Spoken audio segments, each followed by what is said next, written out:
This is Josiah Plays Dungeons & Dragons. This is The Shattered Crown, a 5th edition Dark Sun campaign, DM'd by Scito Optionum.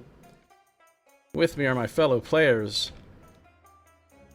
Nox and Tim are here with me, and our DM Scito, of course. Hello. Alright, so are you guys ready to begin? Yes. Alright, Yes. so let me just change the another day Except has now it's dawned. ice time. Oh, okay. Just talk, Thank you. I can listen, I have wireless headphones. Alright. Another day has dawned in Tyr. This day, however, is particularly noteworthy, as today marks the beginning of the Festival of the Soaring Sun, a 5-day-long festival, one of 3 such festivals that occur throughout the calendar of Athos. So, as you wake up in the Kanken Cart, your wonderful lodgings, quick shot of that, just so we'd never forget where you are. Nice. Jomo, you in particular notice a face staring down at you. What kind of Don't face? you do it. What kind of face? It's a glowy face.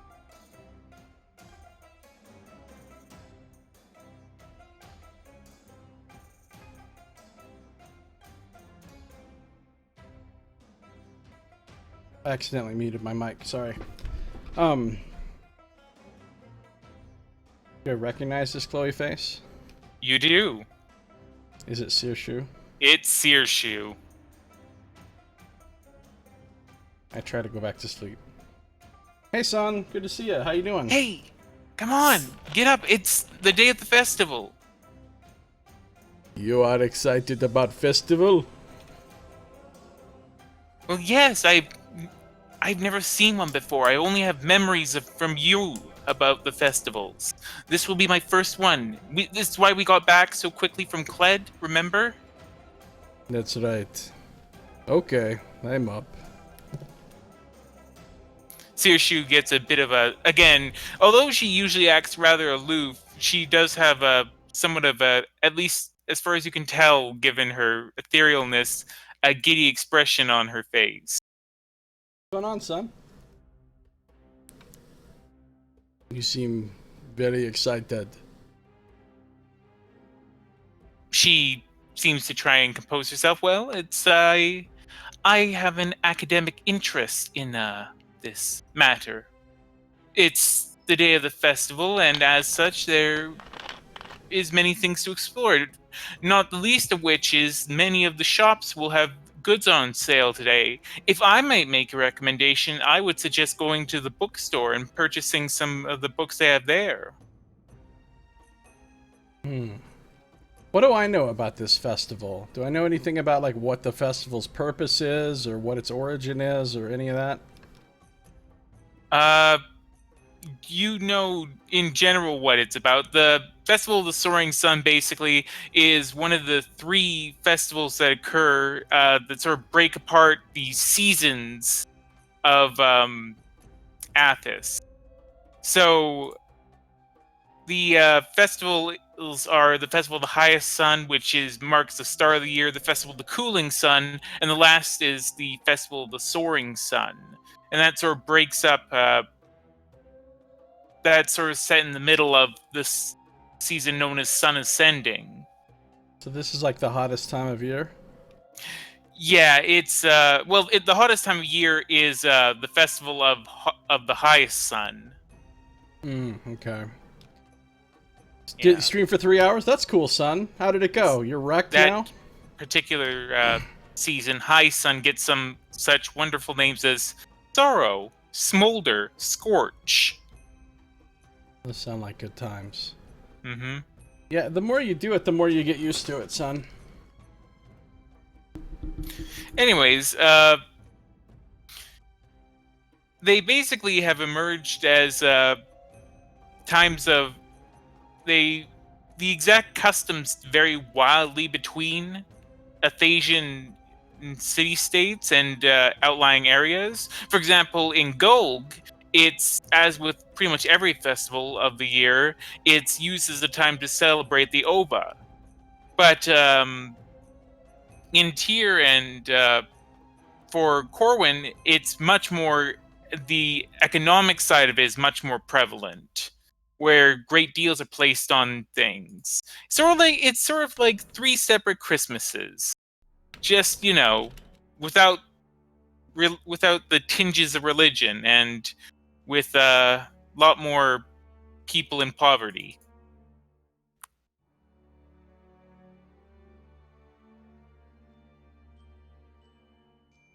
Okay. And less snow. Well, are the others awake or what? The others are waking up as well, yes. And it's currently about 8 a.m. I'm going to quickly start my morning prayers. Okay. So what do those look like? Well, do we have an actual fire pit in our room? As pictured? You do have a place where someone who had clearly created a campfire before. But is it suitable to create a campfire now? If you wanted. There could be the risk of a fire, but you're a cleric of fire, so if a fire does break out, aside from a cleric of water, you're basically the best equipped to deal with it. Yeah, I have control flames. I can snuff a flame instantly. Up to the size of a campfire. So yeah, I will start a fire. This is probably what I would usually do here, is start a small fire. And then just kind of like kneel down before it and go through ritualistic prayers and summon the flame into my hand and sort of move it back and forth and use control flames as I pray to cause the flames to kind of go all over my body and to make shapes in front of me and things like that as I praise the flame for its purifying powers and its powers of destruction. All right, what are Sinclair and Corwin doing? Corwin is sort of, he's resting in the side over with Fenris. He's sort of like leaning up on the wall, or kind of like sitting down, like with the wall, like with his back up on the wall with his feet kind of spread out. Fenris is there and he's reading Ekearte's notes a bit more. And he'll kind of look over, watch Corwin a little bit as, he's sort of reading and getting insights on various magical and sundry things. Is the floor, what sort of floor is here? It's a tile floor, which can comfortably, tile and wood floor, which can comfortably accommodate up to 3 adults. More than that, the floor might give out. And the fire pit is on the tile? Yes. Corbin will kind of look at Fenris for a moment, as he kind of points out a particular, bit of Ekearte's notes and, looks over at, the fire pit and all that, and, you think I should? What the hell? It's a damn festival anyway. Why not? Let's see if he noticed. And Corbin will kind of manipulate his hands a bit, and he will cause the tile to kind of raise just slightly, and there'll be little images of flames kind of like flickering out from like around the pit. So it kind of makes it a little bit more like of a, a more elaborate design of it. And yeah, that's what he'll do. Okay. Well, the floors are quite dirty, so you can do that with a great deal of ease. 8 people, Even better. Wow, son. Yeah. Sounds cool. What game? So, Sinclair, what are you doing? I'm just there. There are a number of different class talents and abilities and things like that that say that you focus your mind for a few minutes. And so I figure most of, the early morning routine is just doing that. All right. And so how long do you guys want to spend doing all this? Noting that Searshu is, in so much as a being which is sort of tied to Jomo by an ethereal thread, is pacing back and forth. I spend my customary 1 hour. As I Okay. have every morning since the campaign began.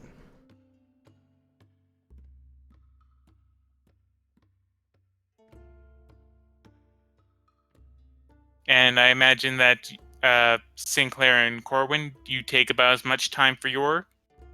Yep. Yeah, Corwin's reading the book, so I mean he's fine to move out about whenever. If he really sees Searshu kind of going around restlessly, he'll kind of call her over a little bit and go, I think you read this book, way back when Flanders was flipping the pages. What do you think of this? And he'll kind of point to the lines there. I wonder if Jomo will notice what I did there. It should last about the time he's done with his morning prayers. I don't think he'll care. He seems pretty into the whole fire thing, Well, life and soul you are. I can see you're really good up for a festival here. Well, again, I've never managed to experience a festival. I just have the memories of past festivals from Jomo, and most of those are not exactly great. I can think of something else Searshu hasn't experienced. To the brothel! Nice. Well, hey, brothels are, again, and that's an option as well here.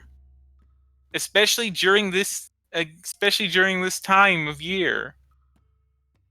I should also note, in the incredible amount of preparation I've done, I of course did the clever thing of not saying what the title of this interlude is. The title of this interlude is A Needle in Your Eye. Interlude 2. That doesn't sound good. I'm sure it's fine. We probably have to watch out for any haystacks. That's usually where needles come from. Mhm. True. So, what did you do exactly, Nox? You made the ground around the fire pit look like... Yeah, like little bits of flame. You know how like you have the campfire, and then like the space around it. Now the tile is raised up a bit, and if the floor is dirty, it's kind of went up into, and so that there's like flame artistic like calligraphy on that's awesome. in a circle like around the pit. So when Jomo's done, he says, "Look at this. The flame has answered. It hears my prayers and sends an omen." Not skywriting, but ground writing now. He's got one way or another. Although Exactly. I know for a fact that skywriting is not something that I can hide from him. I've just come to accept that skywriting will happen during the campaign. I'm just afraid of when it does happen. Deeply, deeply afraid. Son wants to know if the calligraphy is snaking. It could be sort of like a daisy chain of like snaky fire, actually. That would kind of make sense. So like it's all connected as one thing. I mean, given he's an artist after all, that little bit of, sort of design would probably be pretty easy for him to sort of mentally envision. When I'm done with my thing, I put out the fire, but I don't just snuff it. I basically pull the fire from the fireplace like up into my hand and like absorb it. So I'm not snuffing the flame. I'm just reclaiming the flame. Okay. getting kind of dark. I mean, Dark Souls up in this. I haven't played that much. Basically not at all. I don't know too much about how it operates. All right. The flames come up into your arms, and for a second it looks as if your veins and arteries are here lighting up with ember as they come back into you. That's cool. All right. Are you done now? Are you done?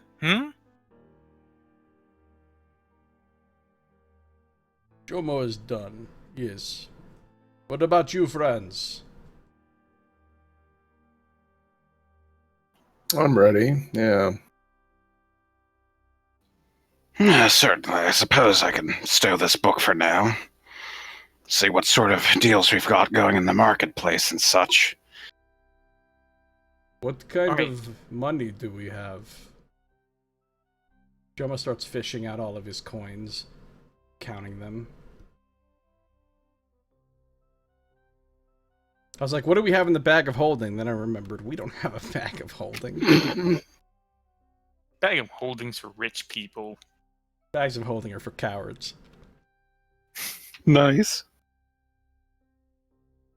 Fire snakes back to its area. Yeah, well, I mean, I've got a couple hundred enamel on me after our adventure there. Not to mention about 100 pounds of obsidian that you've managed to purloin from our employer. Wait, what did we do with that? As far as I know, it's still in the wagon. Didn't we hide something? You did. You also hid a bunch of statues and things, which you also took. So we went back to the hiding place and took all the stuff out of the hiding place Yes. and brought it back to Tyr in our wagon, and we haven't done anything with it yet. No, Is that the not yet. case? That's right. Is it just me, or is the party notes completely blank?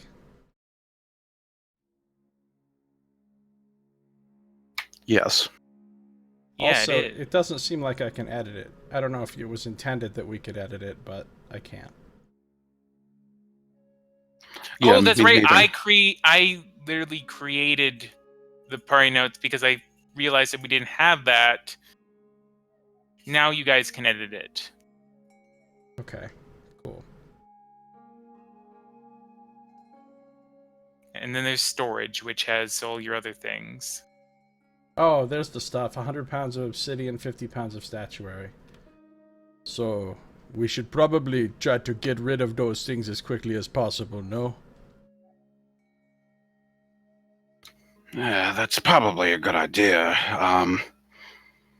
During a festival, there's a whole bunch of wheeling and dealing going on. I mean, it's possible we might not, get top enamel for it, but still, there should be, no shortage of buyers, I would imagine. But if we sell this stuff in Tyr, isn't Ben gonna find out?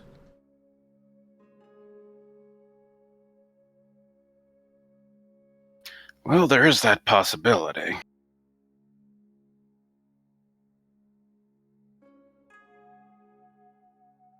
Well, I think we're probably safe. It's not as if we stole this from the statues he didn't even know about. And we could have gotten the obsidian anywhere. Ah, right. Yes, that's very true. I mean, in fairness, it was technically part of a shipment going to Tyr. It wasn't necessarily all going towards Ven. Okay. So, this obsidian don't really necessarily belong to him. Could have been anybody's obsidian. Exactly. It's the people's obsidian. And we are the people. Yes, we are. The best justification ever for stealing things. No. This isn't your watch. It's the people's watch. and I am a person. I am one of the people. So it's my watch. Yeah, I'm not Exactly. claiming it for me. I'm claiming it on behalf of the people. I'm just happen to be the one that's holding on to it for the people. It will then be converted into the people's money. And after that into the people's liquor and other goods. Exactly, and it's all on the up and up, so it shouldn't even have to go to the people's court. The people's court. Nice. So what are we going to do? Well, Corwin, you probably know somebody where we could start, at least for the obsidian. Again, though, I can't stress enough. Bookstore, there probably has What? really good deals on them now. Why are you so excited Yeah. about books all of a sudden? She sort of looks at you. You don't remember that I've been reading all the books you literally had. I remember I remember those fond times where Fenris was joyfully just turning pages as you were reading books. Now, I'm sure that was quite an enlightening experience. Yes, it was great to spend so much time with the rat. Look, Suchi, maybe it's time to have the talk. Maybe we need to talk to you about getting a job, eh? This room doesn't pay for itself. Actually, it technically does. I mean, as long as you're working for Ven. No, Well, still. alright. We could look at some books, I guess. She, again, you get a sense of giddiness, but she quickly recomposes herself. I'm pretty sure that there's a... Damn it. I'm pretty sure there's a term in Japanese for this sort of character, but I don't remember what the term is. The Japanese have all these terms for characters. Wait, is Sushu talking about Japanese right now? No, I'm just talking. Oh, okay. Scito. Oh god, don't Japanese wind-blown chicken us. Well, first I can't... Look, I can deal with a lot of wind-blown chicken. I actually enjoy it. But if it's Japanese wind-blown chicken, forget it. Okay. And also, if it's Japanese windblown chicken in a, sort of in a post-apocalyptic environment, then it could be coated in soylent green. Oh. Oh. Except it wouldn't be green in Dark Sun, it would just be soylent brown. This is true. The green probably indicates that you need to remove poison and disease from it. Alright, how much money did you guys say you have? A couple hundred. 129 and change. I got 137. So total we have some amount.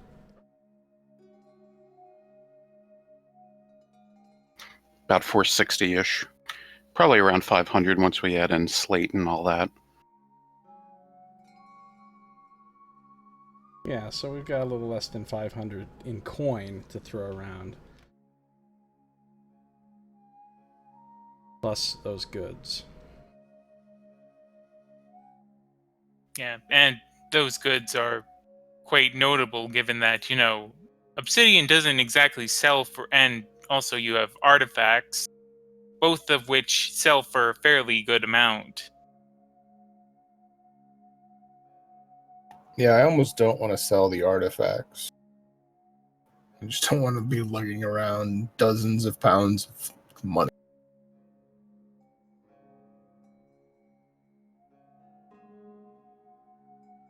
Maybe we could trade the artifacts for something of equal value that's much more portable. Like gems or something.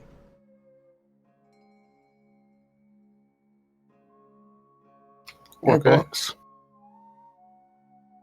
Although I don't think Jomo would think of that idea. So that was just out of character.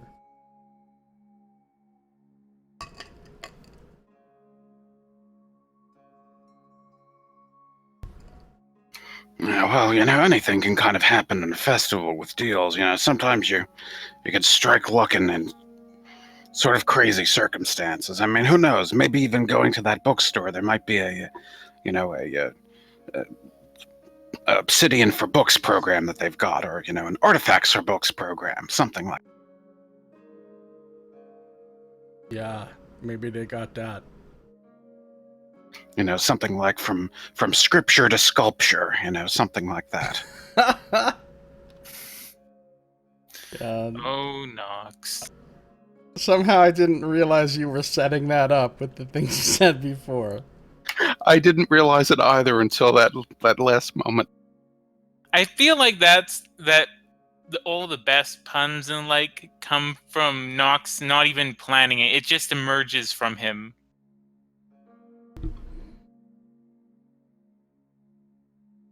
So where we going first? Well, the bookstore, probably.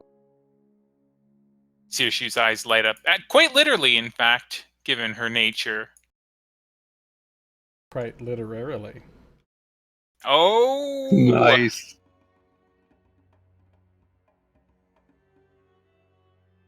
Good old Tyr. It's a good place. I mean, it's actually a horrible place, but...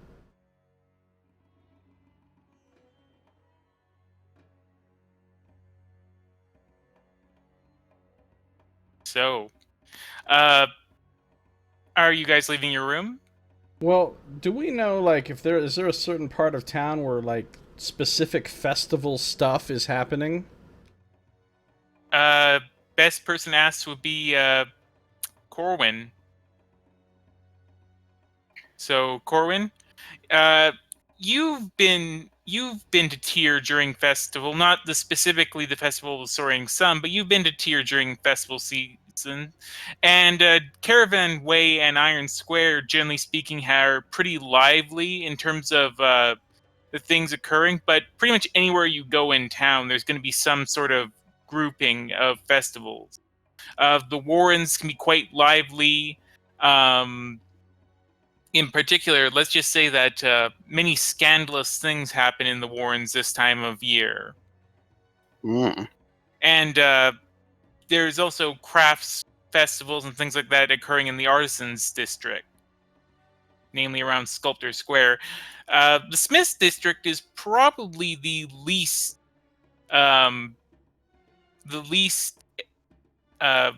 exciting in terms of things going on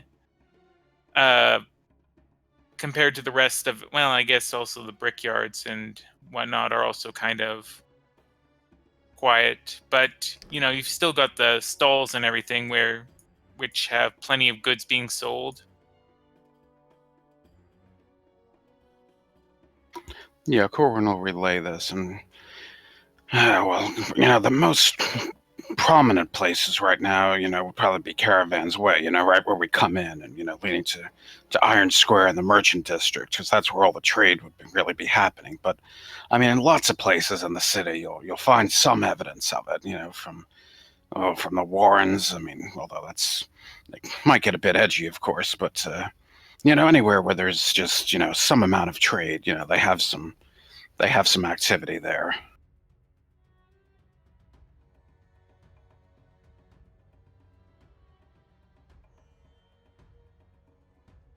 Joma wanna find some good festival food. Not right away, but just while we out. Oh, I'm sure there's got to be a bunch of street vendors that are around.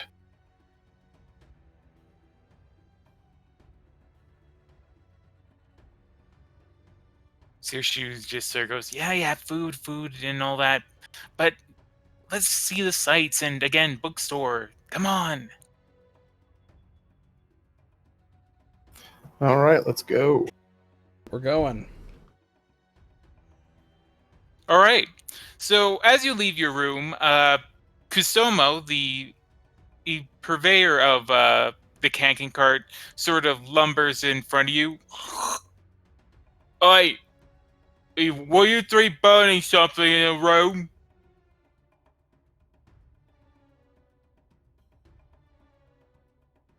Jomo says, there was a fire, yes, like this. And I make the fire in my hand. Right. Well, don't burn down the place. I mean, We will not. we already had a little bit of fire damage once. Twice. Maybe more. Honestly, I don't keep track of this shit. And he just hawks this huge glob of phlegm onto the ground. Oh, That's I'll buff nasty. out.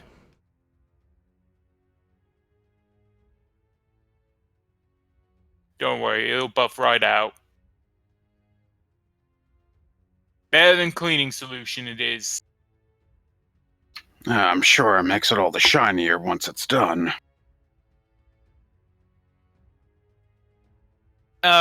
You also hear something as you get near to the entrance. You're singing. Oh, fuck. Spoony singing? It does sound pretty spoony.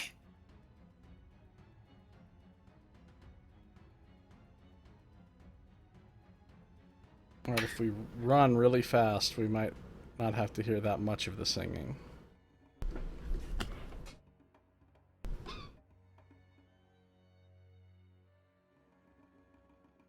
Alright, so are you leaving? Yeah. Alright. As you leave, you are greeted with the sights of people crowding around, refugees and tier citizens both, crowding around stalls and shouting out for goods and services. There's various streamers that have been hung up, and various pits of fire that have been started around the area. Smells of incense are carried on the wind, as are the tunes of a certain bard. Please no. Doop. Oh! Hello, friends! Good to see you! It's Luco, everyone's favorite bard. No one's favorite bard. So, great day for a festival, isn't it?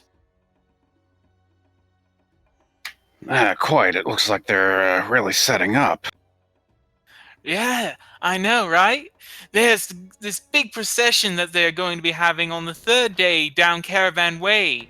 It's going to be full of the King's Honor Guard.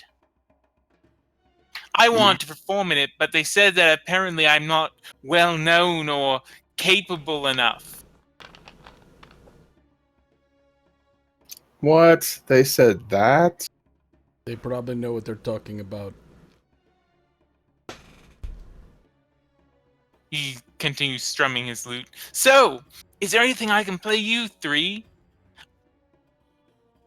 How about a tale of adventure?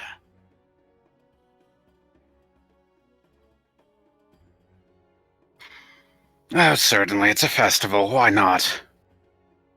All right. And he begins. He thinks to himself, sits for a second, begins looking very thoughtful. And then he begins. Have you heard the tale? The tale, my friends, of Rafi?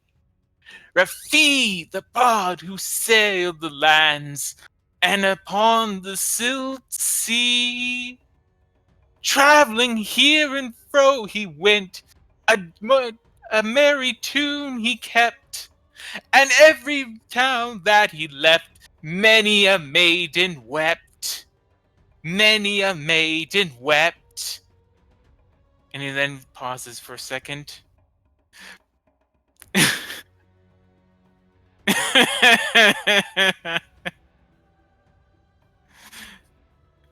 Searshoe is going, make him stop! Make him stop! It is impossible. Ones like this never stop. Who are you talking to there, Jomo? I speak to spirits beyond this realm. I see. That must be exciting. I should write a song about that. It's a lot less exciting than you think. Oh, there's excitement in everything. We Why, need to write a song about the Great Desert Rat. about the what? Oh, yes, Corwin the will Great Desert explain. Rat, of course. I think you remember last time we met, and Corwin will pull out his painting of the rat against the mountain with the sunrise. You see this one here? That's the desert rat that's conquering the Thasian landscape. Depicts man's struggle against the environment. Right, the disturbing pictures with the rats in them. Right, I remember those. Yeah. They don't make me feel inspired like other things do. The way you feel about those paintings is how we feel about all your songs. Oh. Ooh. He chuckles and he says, I'm sure you're just... I'm not sure what you mean by that, sir. I just sing to bring light and life to everyone. Isn't that right, Dom? And the monkey on his back sort of gives a few and scratches itself.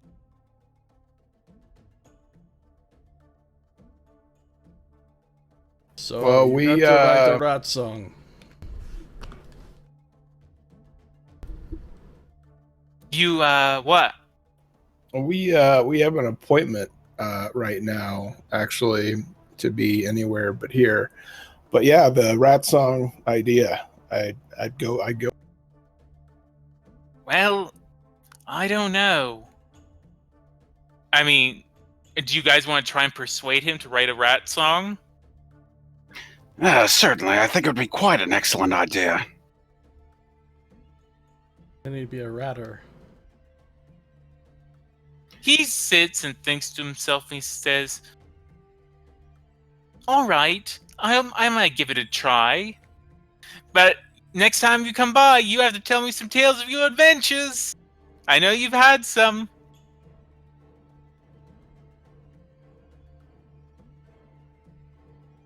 Perhaps if the song's good enough, maybe we might be able to possibly concoct something.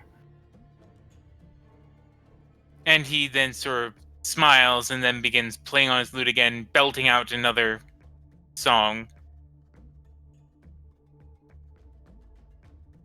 So, you're at the Kankan cart again. Sounds and smells of the festival are all around you already.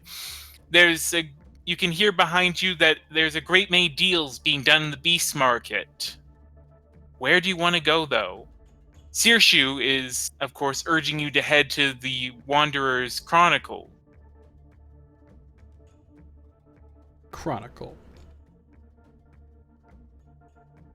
So you want to head to the Wanderer's Chronicle? I don't know, I'm just following them. Yeah, let's go there first.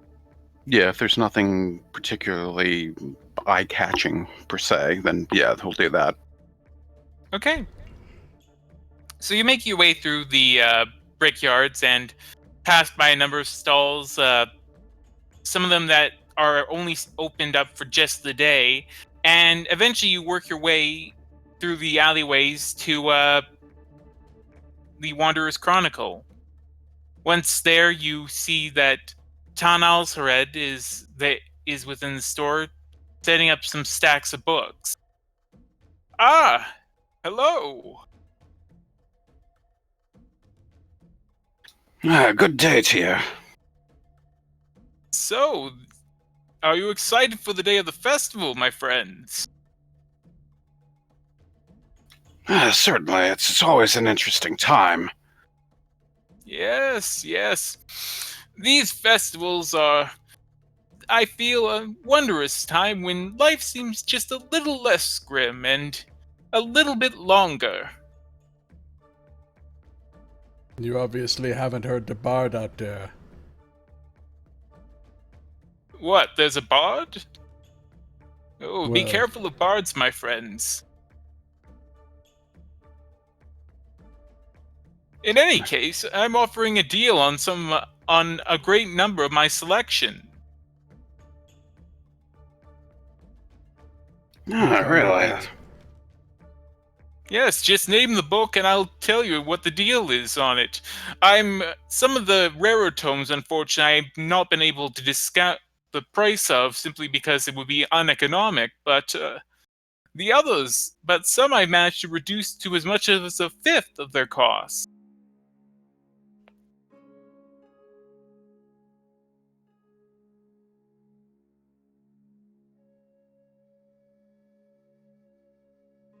And as an example, he pulls out a book, The Fall of Calic.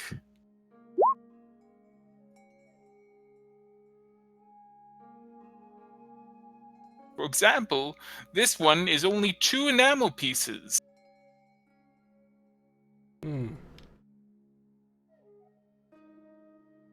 I also have some others interesting books. Let's see here. I have oh yes, Legends of Athos, a very good collection of Athasian stories and myths. Let me see. Caladne, the Vanished City. That's always that's a particularly interesting read. There's some of the more speculative works by Hieronymus are the Four Spirits.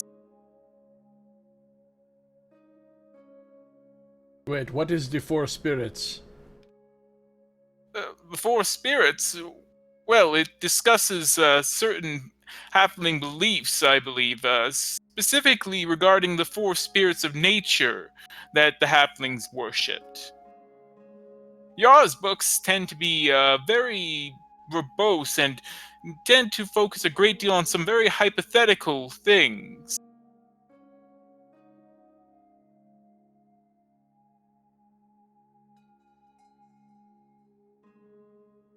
Would you like it? I'm offering it for half off.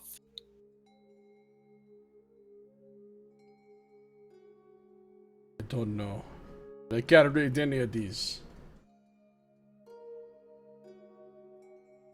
Searshoe sort of goes, I can read them all. Come on, buy some, buy some.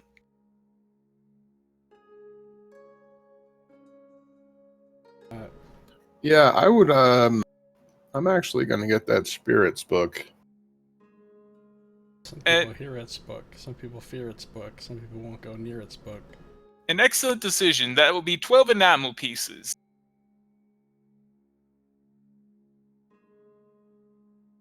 I fork it over.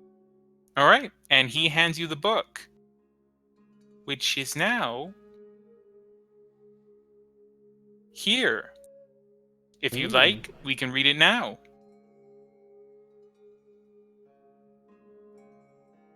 Would you like me to read it now? Yes. Okay. Written by Hieronymus Yar, this book details the halfling worship of the four world spirits, legendary beings of great power said to guide the peoples of Athos. Yar begins the tome by noting that, though many in Athos plead or otherwise references the spirits in times of great need or great sorrow or joy, most of these are really to ancestors or spirits of nature and the elements.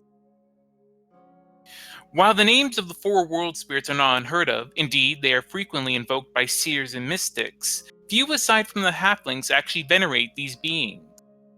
Yar states that these spirits are not entirely removed from people's curses and prayers though, as the four spirits, based on his claims, far predate any other current system of worship. Furthermore, that the four spirits are linked to both elements and, more importantly, aspects of being leads Yar to suggest our current invocation of spirits began, in fact, with the four spirits. Yar concludes this first section by noting, with some sadness, that even among the halflings, few truly know and venerate the four spirits, as in the days of old. Aside from a few old tribes deep in the forest ridge and in the lands beyond, most have instead turned to worship of nature and the elements, similar to most others in Athos. In the second section, Yar details the spirits, focusing on their symbology and ethos. The four world spirits are Ardun. The most important of the four, Ardun was called the Guide or the Keeper. She was said she was the spirit of the Animus, a sort of amalgam between identity and impellation. Her domain was choice and consequence, and she was oftentimes treated as an avatar of justice, as well as presiding over birth and death. The element she was most tied to was water. In times of great perdition, the halflings would turn to Ardun above all of the other spirits. Anua. The second of the four, Anua was the spirit of the soul, her domain being matters of morality and potential. One's conscience was said to be Anua's gift, and regret a manifestation of her disapproval. Guilt, however, was generally more closely related to the scorn of Ardun. Children and innocence were closely tied to her, as was the element of fire. Quimanat. The third of the four, Quimanat, was the spirit of the mind, her domain being wisdom and cunning. She was often seen as the most distant of the four spirits, as she was given to far more abstract matters. Scholars and revered elders were said to be blessed by Quimanat, and great revelations were called Quimanat sparks. She was most associated with the element of air. Croator. The final of the four, Croator was the spirit of the body, her domain being life and growth. She was most often seen as the closest of the spirits, the one most evolved in worldly affairs. Croator was prayed to for fertile lands or wombs, and her help was implored against disease and famine. Every harvest season would see great festivals thanking Croator for her bounty. The element most tied to Croator was earth. Yar finishes the volume by noting that, while the four spirits were worshipped in such a way that one might think them deities, they were never considered as such by the halflings. Yar instead states that particular honor belonged to an even older entity, which the four spirits served, and which, at the time of this writing, he's still doing research into, hoping to detail said entity in another tome.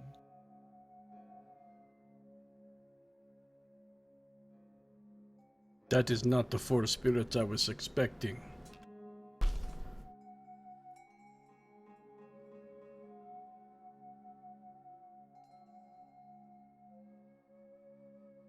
Yes, the four spirits of the halflings. A very interesting and esoteric matter. I've only read some of Hieronymus Yar's works, but he's quite prolific as a halfling author. Since Jomo speaks halfling, would he have been familiar with those names from, like, idiomatic usage? I would say probably not. Again, they really only worship, as according to the book, they're really only worshipped by some distant tribes in the Forest Ridge, not really by most halflings. Okay. Is there any others? I have a book regarding the Sorcerer Kings, deities, and demigods, as well as another book regarding Kaladne, Black Waters of Yaramuk, and the Sandfather. If you're interested in Thrycreen history, that's a must-have. Jomo interested in Thrycreen. Well, I'm offering this book for only 2 enamel pieces. Alright. I'll take it. Here you go, so you can read this. Who are you talking to?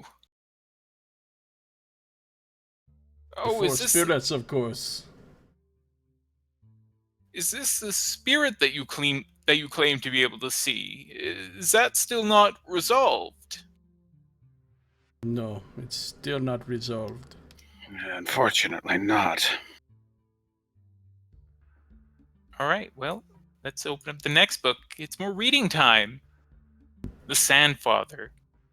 This book details the Thrycreen worship of the Sandfather, also known as Thokkan or Chiktan. Oh my god, Chiktikkan, a primal spirit the Thrycreen view as their creator.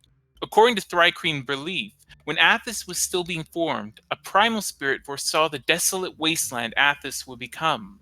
Thus he became determined to create a people who could not only survive, but thrive in such conditions. The tale describes it as thus. First, the Sandfather cut open his arms, and the blood which came forth was as sand. So it would be that the Thri-kreen could survive even when water was scarce, for they were born of the sand. The Sandfather then took 2 pieces of jade and cast them as their eyes. So it would be that the Thri-kreen could speak with their minds and survive with little sleep, for jade has the stuff of dreams, and it never rests when reflecting the world around it. The fat Sandfather then spat onto the shapeless masses of sand and, with his ichor, shaped them. So it would be the Thri-kreen would always be bonded to their father. Yeah. So No, true. that would happen. Their father, and thus bonded to their clutchmates too. So it was that the Thri-kreen were made, and the Sandfather watched, guiding his children ever after. The next section of the book details the specifics of the worship of the Sandfather, noting that most Thri-kreen shrines to the Sandfather usually have a mural or painting of the figure in question, under which are 3 bowls. One bowl filled with sand, one with jade, and another with ichor. These shrines, called Kansa, father/bringer's home, are often set up at strategic points along a clan's or khanate's migratory route, oftentimes marking their borders. Small shrines, which can be transported, are known as Dol Kansa, moving father's homes, or 3 Kansa, wandering father's home. In terms of his centrality to the Thri-kreen, though perhaps not as much of a conscious concern for most, the Sandfather has had a pervasive effect on their culture. Although Khan may simply mean parent or bringer, it's likely its association with the Sandfather that led to its derivation Khan. Indeed, a core part of any Khan's inner circle are several priests of the Sandfather, Khanik. These priests are generally clerics of Earth, Khanik Thok. The book concludes by noting that some Thri-kreen believe the Sandfather will one day return to walk amongst the Thri-kreen once more, once they have achieved their destiny, or alternatively, to shield the Thri-kreen in a time of great peril. Whatever the case may be, it is clear the Thri-kreen believe that the one who shaped them still guides them to this very day.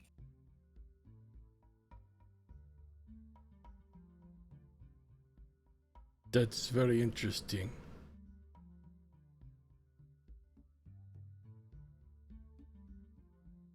Is there any other books I can get you? Again, I'm offering The Fall of Kalak for only 2 enamel pieces, and I could be persuaded to offer the Legends of Athos for the half price.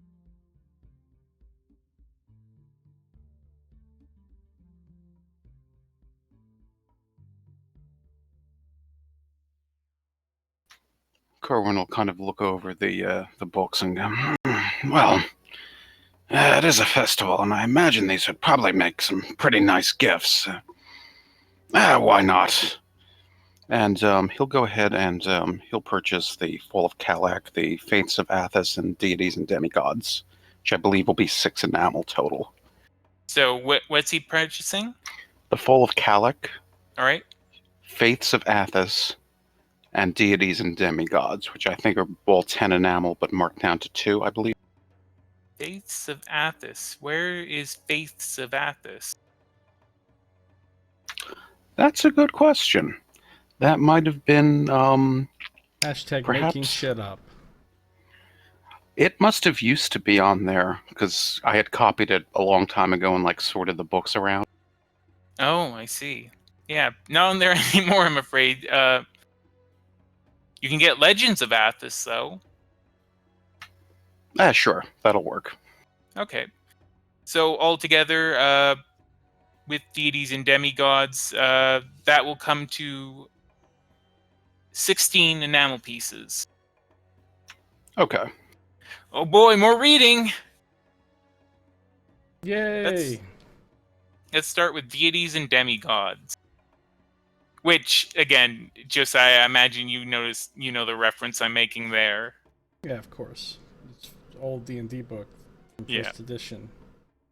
Which famously got recalled because, as it turned out, someone still owned the intellectual property of Cthulhu in it and Lovecraft's world, so they had to remove all that stuff. Deities and demigods. Musings on the Sorcerer King. This book ponders, oftentimes wildly, what the exact nature of the Sorcerer Kings are, and how they have obtained such power. Some of the Sorcerer Kings, such as Lalalipui and Tektuktitle, claim to be gods, whilst others, namely Abalak-Re, claim to be the chosen prophets for God. Yet even those Sorcerer Kings which claim to rule by the people's mandates, such as Androponus, or the mandate of the strong, such as Hamanu, ultimately cannot escape deifying themselves in various ways, such as Humanu's Temple of the Lion, or how the administrative structures of Nibene are also known as temples.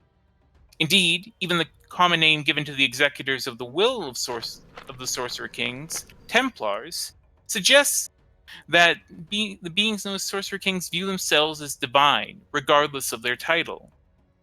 Yet many would never claim to worship such beings for the simple reason that they, in a sense, walk amongst us, and wield a power whose very nature seems intrinsically destructive. Yet for these beings, whose power seems to eclipse the mightiest of the elemental forces, and for whom the land's greatest scions cannot hope to compare, what other term is appropriate? For creatures that seem to have more permanence than mountains, the ability to grant boons to their petitioners of an altogether otherworldly nature, and the sheer power to destroy cities by their solitary hand, how else should we view these beings? The author concludes by saying that ultimately, it matters little where the source of their power comes from, or what we call them. The Sorcerer Kings are the rulers of Athos, and it is our fate to be ruled by them. The cruel reality is that our understanding is not required, only our obedience. Next let's do the fall of Calic next. This book details the fall of the Sorcerer King Calic at the hands of the deposers, Ricus, Sidera, Titian of Mericles, Agis of Astocles, and Neva. In the years prior to his death, the Sorcerer King Calic had increasingly began issuing a series of seemingly erratic and irrational proclamations, often resulting in vast losses for Tyr, both economically and in terms of life. His most egregious was his ordering of the construction of the ziggurat in the center of Tyr, which required the forced demolition of many homes and many places of business, a task which nearly bankrupted the city and cost the lives of hundreds, if not thousands, of slaves. This, coupled with increasingly capricious rulings on matters of law, and an increasingly severe hand towards any who he disfavored, earned the Sorcerer King no small amount of ire atop that which he had been accumulating over his centuries-long rule. Indeed, that lay much at the heart of it. Had Calac been a popular and beloved, or at least accepted, ruler such as that of Gulg or Uruk, he may have been able to engage in such excesses with little pushback. But Calac's cruelty and selfishness was legendary, such that these latest offenses proved too much for some to bear. In secret, forces began arraying against the Sorcerer King, at both the highest and lowest levels of Tyrian society. But despite this, Calac did not relent in his tyranny. After all, he was the Sorcerer King, and what could mere mortals hope to do against one such as he? The answer came on the 15th of Scorch, during a festival called by Calac in honor of the completion of his ziggurat, the focus of which was to be a series of great gladiatorial games in Tyr's arena. At the end of the last combat, after Calac gave tribute to the victors, an event occurred which would be as monumental as it is unclear. Some claim the attack came without warning. Others say that Calac began attempting to cast a spell of some sort. Still others say the arena was sealed in preparation for some ritual or sacrifice. Whatever the case, whatever Calac planned, it was stopped as a spear flung by the gladiatorial champion Ricus, whistled through the air like his signature weapons and pierced Calac through the chest, after which he was set upon by the deposers. At this point, there is a debate again about what next transpired. Some accounts state that Calac was then killed where he fell by the deposers. Others that he fled into the ziggurat and was pursued by the deposers to be killed there. While others say Calic had been killed instantly by the initial thrown spear. Some others, in fact, claim that Calic was never killed, and that he is instead being kept prisoner, or even more ridiculously, that he staged the entire event as some part of master plan. However, the author assures the reader, they are certain that Calic is indeed dead, and what's more, it was at the hands of those mere mortals, the deposers. The author also proudly states that, as of this writing, Tyr is now a city reborn, with slavery outlawed and the deposers such as Tithian and Ricus having become king and general, respectively. The book ends on a decidedly hopeful note, saying that the current worries that Tyr and its holdings will suffer for this destabilizing event will surely prove unfounded, and Tyr will retake its place as one of the greatest cities in the region that bears its name. It's not hard to note when you look over the book that it was written before the refugee crisis occurred. Mm-hmm. And finally, Legends of Athos, Volume 1. The Times Before. Once, Athos was not as you see now. Once it was full of water, so much so that only a few jots of land rose above the waves. It was also full of life, both beneath the surface of the water and above it. The sky and the sun were blue, and the weather was always pleasant. These were the blue times. Thanks, Splode! But then the sun turned yellow, and the waters receded. Not so much that Athos became parched, but enough so that there was more land than there was water. Great forests stretched across the land, and it became even more filled with life. None ever went hungry, and with so much water around, none ever went thirsty. These were the green times. Yet though Athos was a verdant paradise, something happened. The green turned brown and crumbled and died. The earth withered, and the waters vanished, leaving behind endless tides of silt. The sun turned red and dark and savaged Athos with heat. This is the red time, our time. The Crow Maiden. For any tragedy that occurs in Athos, you'll find at least one person whisper that, just before it happened, a raven-haired woman was seen in the area, oftentimes with the companionship of crows or ravens. The woman is called the Crow Maiden, and it is said that, in her passing, death and despair invariably follow. There is nary a ruin nor battlefield which is not counted among the places she has visited. Some claim that she was a noble who was wrongfully killed in place of another, and now is ever seeking vengeance. Others claim that she is a demon or devil, who makes deals and tempts those she leads into ruin. Still others claim that she is simply a wandering spirit who seeks no ill will, and is either pursued by disaster or is attempting to warn of it. And finally, there are the others who claim she is something else entirely, an entity or force with aims which we cannot hope to know. All that is certain is this: if you hear the call of a crow and see the passing of a raven-haired woman out of the corner of your eye, something terrible will soon befall you. The City Under Sands. It is said that when the Ivory Triangle meets the coast of the silt, that should say coast of the Sea of Silt. Just fix that.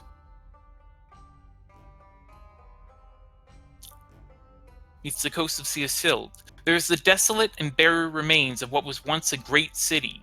To see it is to see only the tips of its tallest towers, and statues reaching out so deeply beneath the sands it has been buried. It is a silent and dead place, which knows not the footfall of person, nor the trod of beast. Yet something, it is said, calls from beneath the sand, something which touches the minds of all who trespass.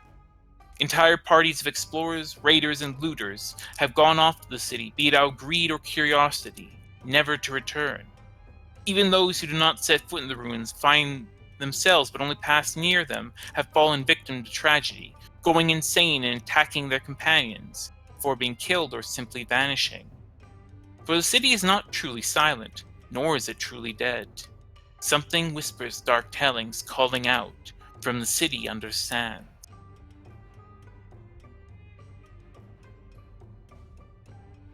I like the idea that the bookseller guy actually grabbed the book and fixed that one typo in there himself. Yes. Nice.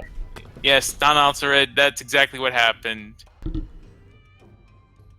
Al-Hazred, I should say. Oh boy, my throat is gonna probably be feeling that one afterwards. Yep. We learned a lot. There you go, Seer. Well, You got to read a bunch of books. naturally I want to take a closer look at them later and see them more in depth, but thank you. I very much appreciate this. No problem. Just carry them out of here. She gives you a look that you've seen many times before, one of irritation. Alright. I guess I'll carry them then. Well, is that all? I have a question for you. Have you ever heard of the Wild Seer? The Wild Seer. I may have. I've heard tell of a seer, some sort of druid or cleric who is said to be extraordinarily skilled. I'm not quite certain, though. He sort of looks back for a second. What? Seer. I think I remember hearing tell of such a person passing through Nibene. Uh,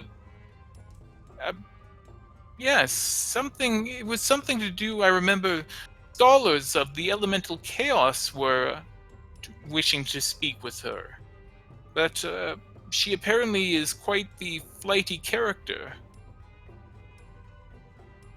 At least I believe it's a she. So you're saying now you see her, now you don't. Oh, God. Oh, Corwin.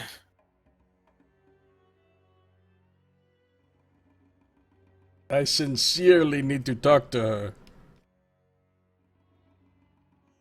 Well, Nice. I'm afraid I can't offer you any advice as to where she might be now. Again, I've only heard passing mention of any person like him. It may not even be the same one. Alright, well, thank you. Yeah, was no problem. And also, thank you for your patronage. Have a happy festival.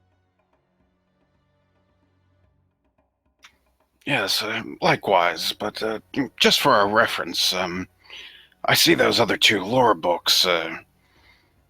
Just how much do those cost, by the way? Oh God, my voice. Those ones? I'm offering those for... Oh, let me just pull up the Wander's Chronicle again. The Black Waters of Yarmuke and Kalabne. Yes. They're both 100 by the...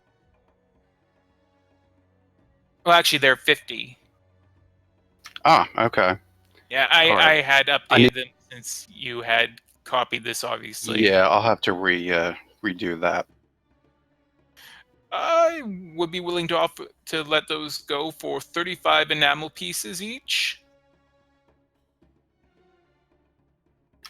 Fair enough. We'll keep that in mind. We ain't got to buy all the books today, huh?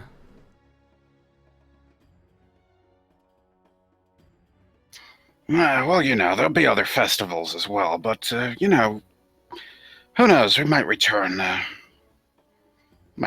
later. You never know. Yes, well, there's plenty of time. 5 days worth of festival. But thank you for staying a while and listening. Oh, anytime, anytime.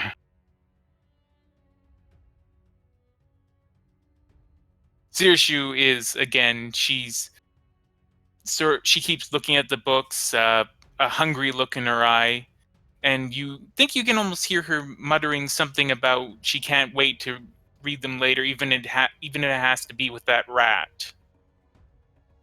After he says that, I say, well, now we're all decked out with books, and we can do a lot of reading. Nice. That's awesome.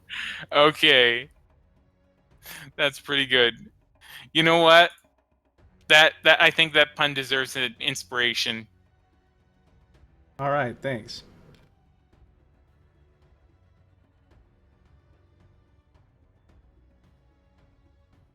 That's me now. Yep. Oh boy, so much reading. So, So much reading. How do you think I feel when I play Elder Scrolls games and have to read like 100 books per stream? yeah. But then again, you do it way more frequently than I do, so Yeah, your throat really does get used to it. So, but when you're not used to doing a lot of reading out loud, it is pretty rough on you. yeah. No, it's not that bad. I think that my throat was sufficiently scarred by all the reading from the first few sessions, from all the journals and everything in Sada. What's up, Boss Bye? I mean, not Right. Not And thanks Sada, again, Sploder. Really appreciate the wait, sub again. Raha, that's it. 19 months. I appreciate it, Splode.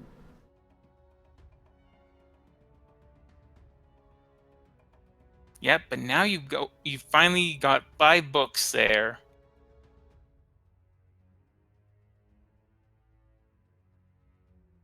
Well, if I can make recommendations. There's a large number of festivities going on near the city gates, and also out in Iron Square.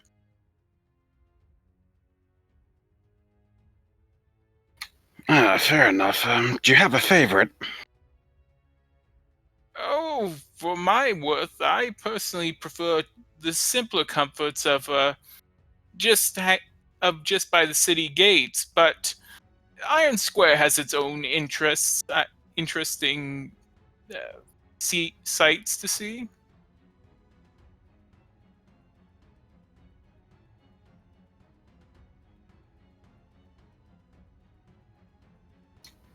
Interesting. Well, all right, yeah. I think we'll probably be headed that way soon. All right. Well, have a good day. Have fun at the festival. Yes, likewise. Good day to you. All right. So you leave the shop. Finally, where do you want to head next? I think the Iron Square might give us a chance to find somebody to buy our stuff, right? Isn't that where all the merchant houses? That is indeed where all the merchant houses are. That's my vote. Let's do it. Certainly, why not? It's pretty nearby. All right. So you make your way to Iron Square, and you are inundated with crowds and crowds of people. Keeping a tight grip on my money purse. You see that that a number of guards appear to have been stationed outside of the greater than normal outside of each of the emporiums of the various houses. You also see a crowd that has formed around a juggler. And then you see somebody sneak up behind and murder him. Because that's what you do with jugglers. Nice. Blade of Woe. What is it? What is this person juggling?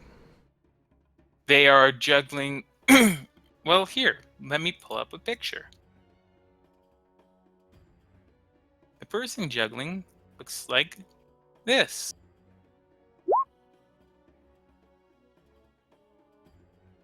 So a bunch of random crap. Yeah, basically.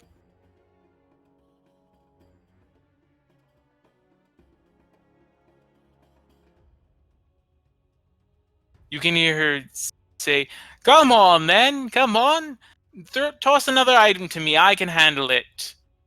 And then one of the crowd members does so, and and they all clap as she manages to catch and effortlessly include it in her in her juggling performance.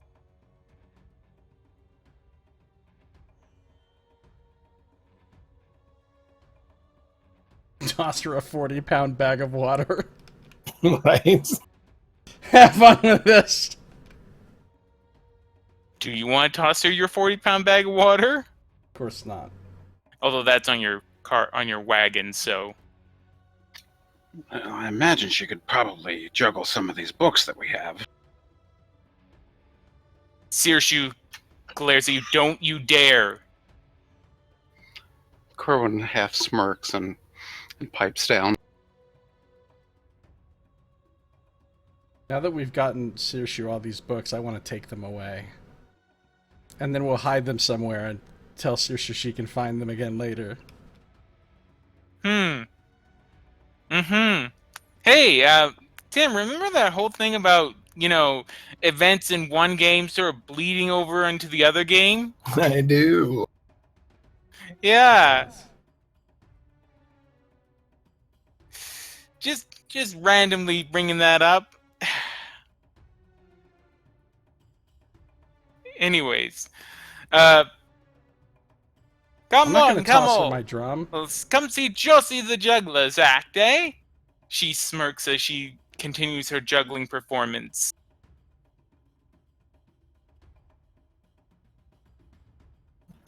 I like jugglers. I'll take a look for a little bit. Maybe throw a few ceramic pieces in a basket she has out for such a thing, if that it exists. She does have a small... It's actually a bowl that she has out. And every so often, yes, people are tossing her some ceramic pieces, even a couple of slate pieces here and there.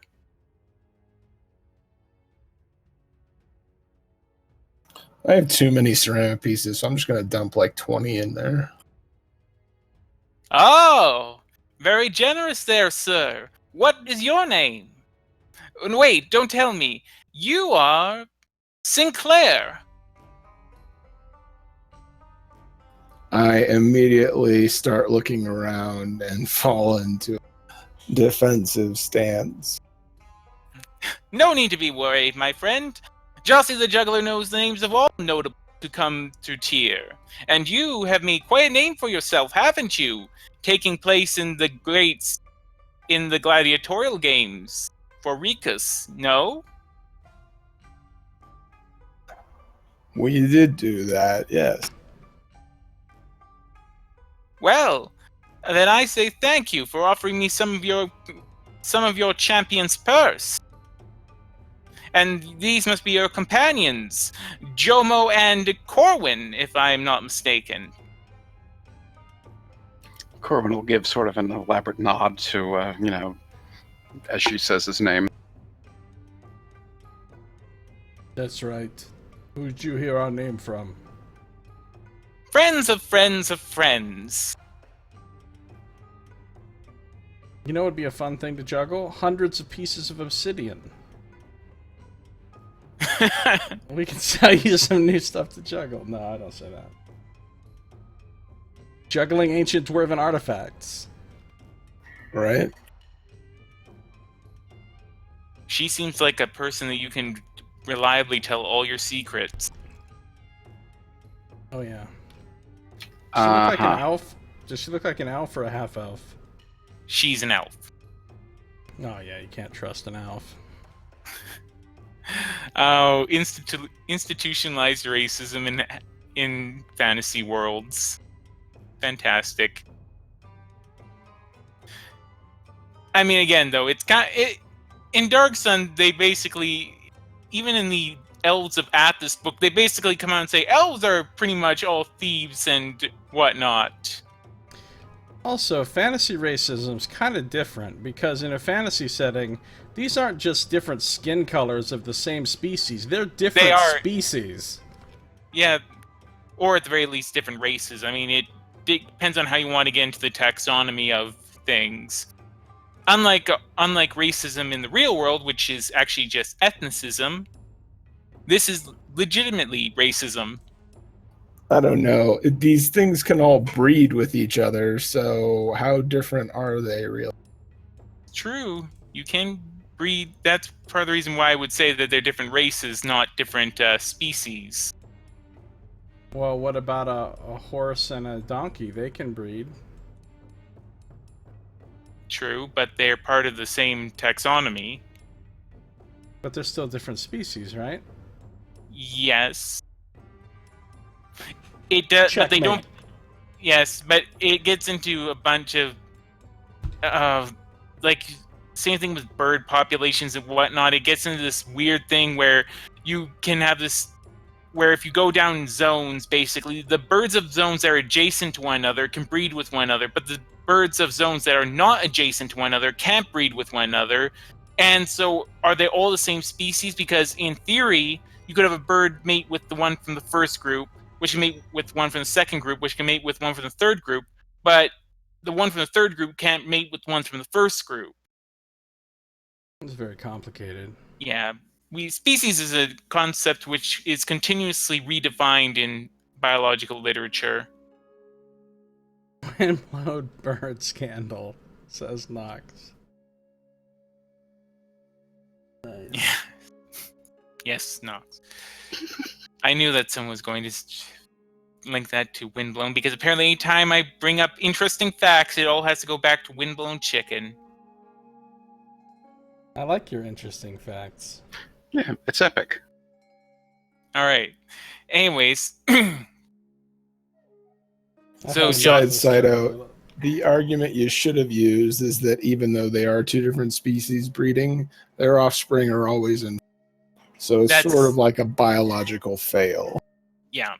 I actually was about to mention that, but then I got into the whole bird thing.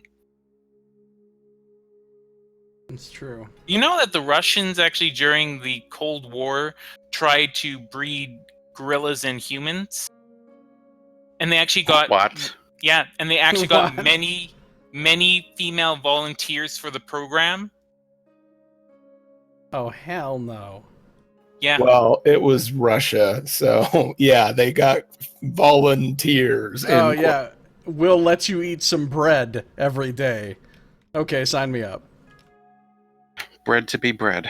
I'm not quite sure what they were hoping to achieve by getting offspring of gorillas and humans, but that was something they tried to do. That Then again, seems this like is a terrible idea. Well, if you know anything about genetics in the Soviet Union and Lysenkoism, you know that they didn't have the best ideas there. Do you want Planet of the Apes? Because that's how you get Planet of the Apes. There's probably some Russian scientist that, is working to get an A+ for his efforts there. Oh, no. A+. Nice.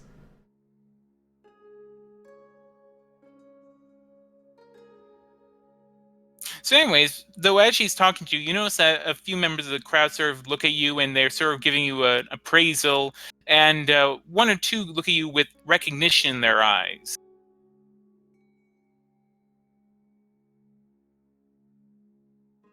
I will, of course, acknowledge my adoring fans. Well, I use thaumaturgy to make my eyes look like flames.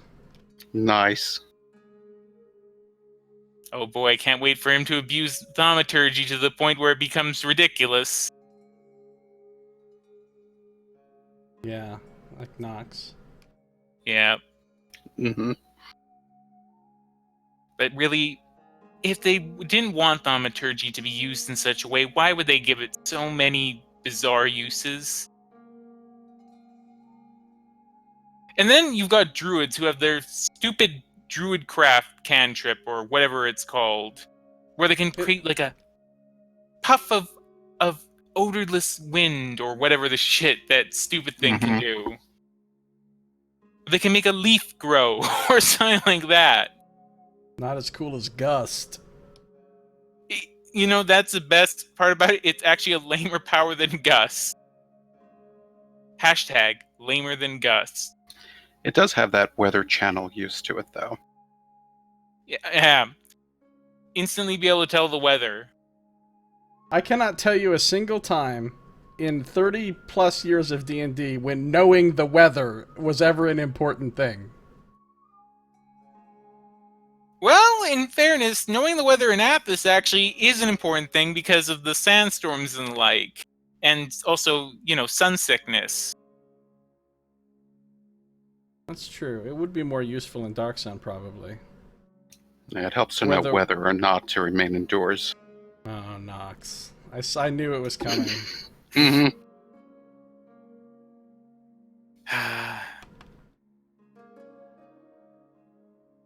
So, So, is there anything that Jossie the Juggler can do for you, my friends? And she sort of bows, and as she does it, her arms are sort of juggling the things behind her back. I'll throw about 6 ceramic in her bowl. She That's smiles. pretty good. She smiles and gives you a nod. But other than that, I'm just watching out very carefully, trying to make sure that this isn't some sort of distraction so that pickpockets can pickpocket us. So I'm watching for anyone that approaches too closely to us. All right. If you want to hit some real action, though, I recommend heading towards the Warrens. Apparently, there's quite a bit of, let's say, discontent roiling there. What sort of discontent? Oh, different factions of those who are now free, each with their own idea of how to be. Oh, I've heard of this. If there's trouble, why would we want to go there?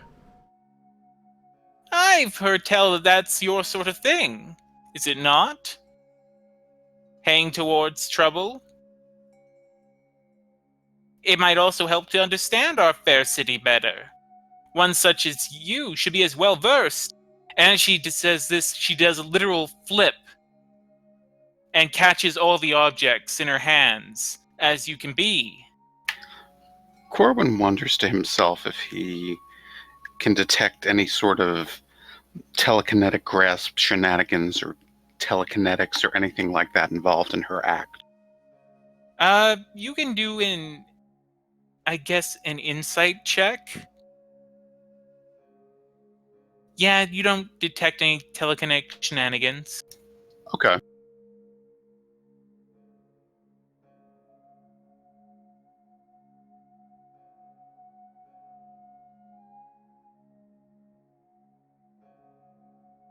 Anyways, so there's still people busily going on.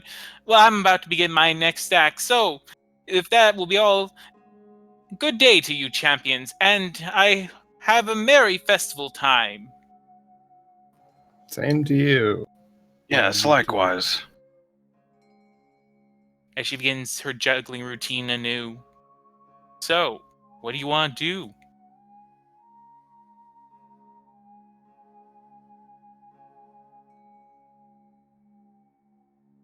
Yeah, I want to go check out the Warrens here. Well, no, we're here to see if we can't find somebody to buy our obsidian. No.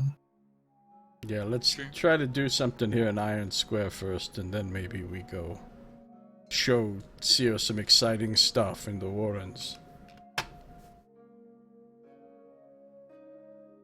All right. So, where do you want to head? There's a number of emporiums that are open here.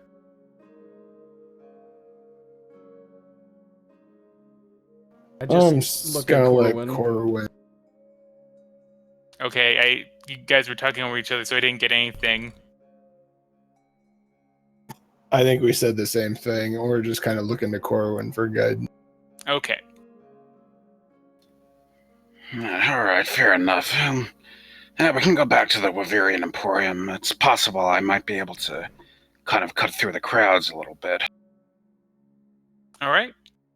You make your way around Iron Square, past the bustling crowds, and head into the House Wavir Emporium.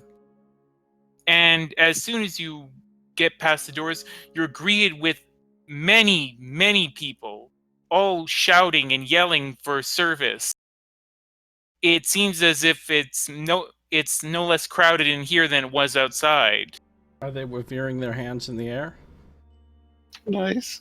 Oh, and there goes that point of inspiration. I won't No. give it back.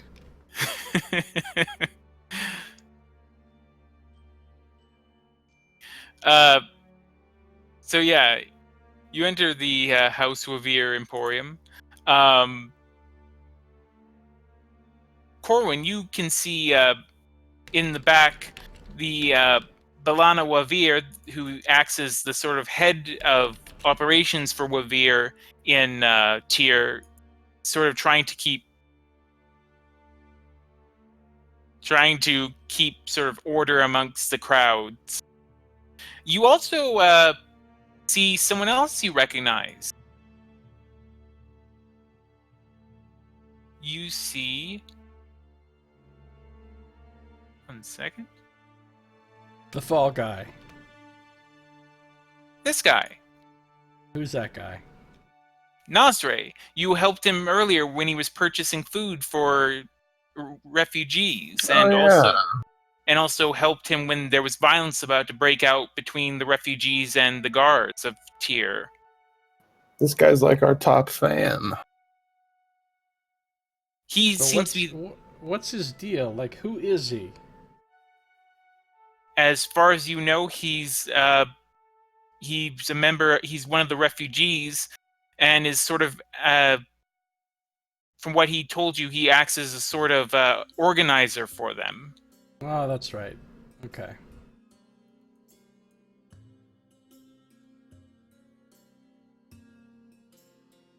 So, you see him there alongside a very heavily muscled Dre woman.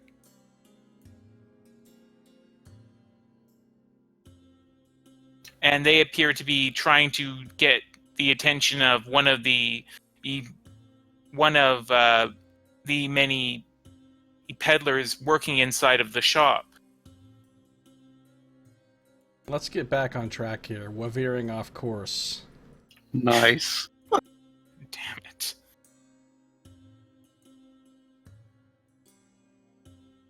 That was really good. Yeah, okay. So, do you want to acknowledge him or anything, or do you just want to try and speak to one of the representatives of House Wavir? I'll give him the upward head nod thing. Alright. Seeing this, he smiles broadly and comes over with the Dre woman. Ah, my I'm friend. sorry. What's a Dre? Oh, it's another term for dragonborn. Oh, okay. Yeah. Ah, my friends. It is good to see you. How are things going?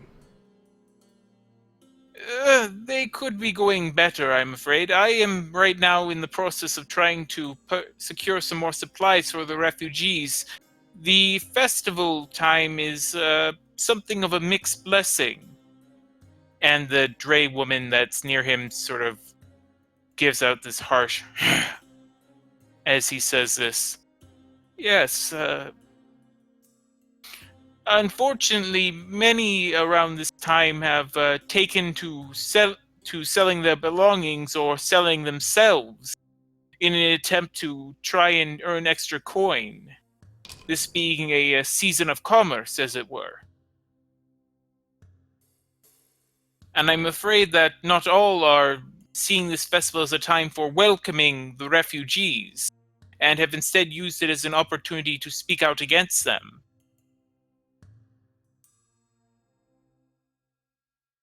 It's a shame that they're polluting the good nature of the festival with dealing with refugees and naysaying. Yes.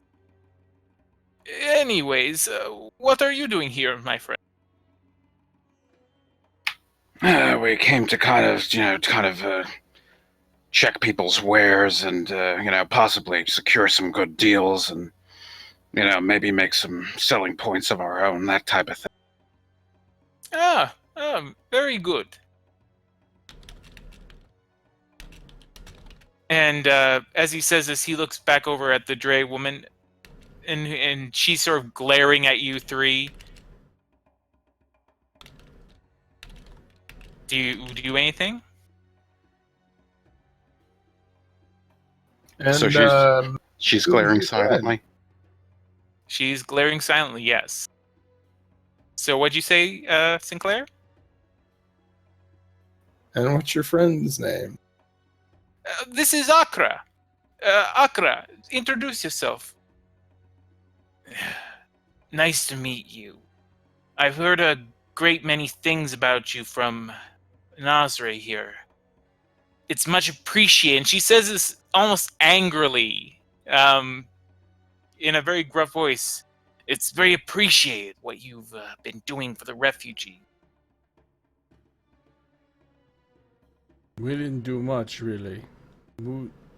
We could do more. We would try, but there's just not much we can do. The problem is so big. Yeah, well, if you could get that idiot in the Warrens to shut up, then maybe that would help out a bit. And Nazare sort of looks at her with a disapproving glance, but also one that at the same time is understanding. You know, the Warrens is on our list. What is it? What is it that you're talking about? There is dueling rallies for citizens of Tyr between members of the Freed. You are familiar with them, no? The Freed, that's right. Those are the ones that were trying to purchase the Chronicles of Raha to destroy them and bury them in history. The what Chronicles? What are you speaking of? Just some sort of historical text that we had found in our travels. I see you found travels of Raha. I have been hearing some rumors of Raha lately, but I was not sure. Did you have something to do with these rumors? Well, what sort of rumors did you hear? Oh, I have only heard the barest things, but apparently there may have not been a massacre by the knee woman, as many had thought. Yes, that was the gist of the chronicles that we uncovered. Yes, as I've heard, in fact, according to the rumors I've heard, it was actually some other group that was at work there.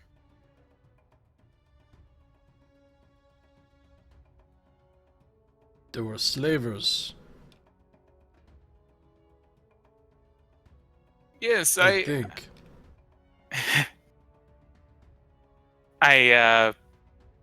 Sirshu sort of rolls her eyes as she sees you.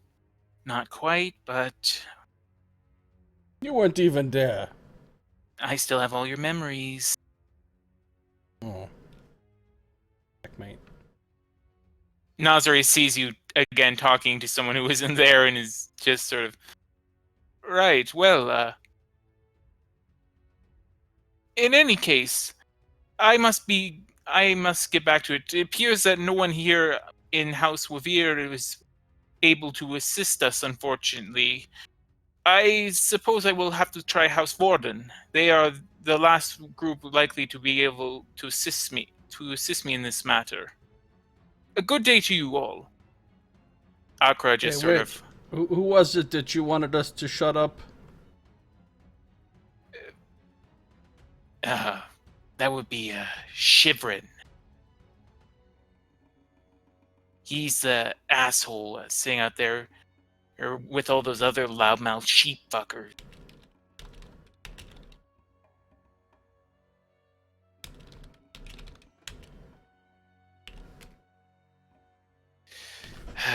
And the worst part is, didn't even make up his name. That's the character's name. And I knew those puns would be coming in.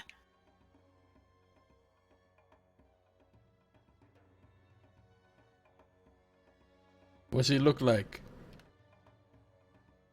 He's a half-elf.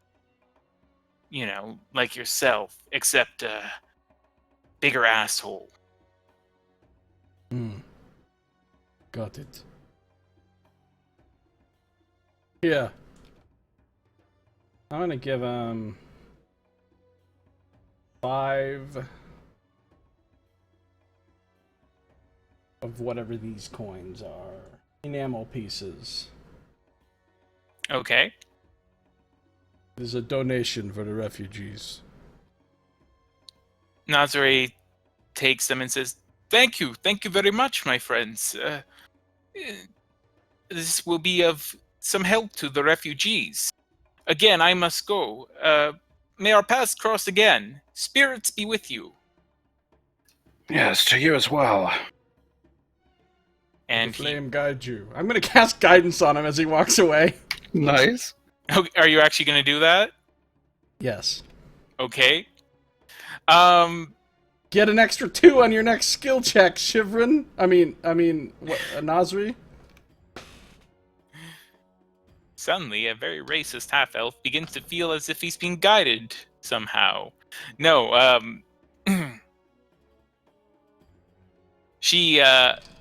he sounds around, he looks back, but then sort of shakes it and walks out with Akra close behind him. Maybe it will help him with his negotiations at the other place. Maybe. It won't help him much. Well, I mean, at least it wasn't a 1. True. That's true. Just a little more. It gives him wasn't too much of a boost, but at least it was there. I knew it. I knew you were setting up for something. The second you opened your mouth after saying true, I knew it was coming. I'm surprised no one got conned to the loudmouth sheepfuckers there. That was scandalous. You don't remember that from Pillars of Eternity? Oh, yeah, that was great. That was one of the funniest lines in that game. Yes.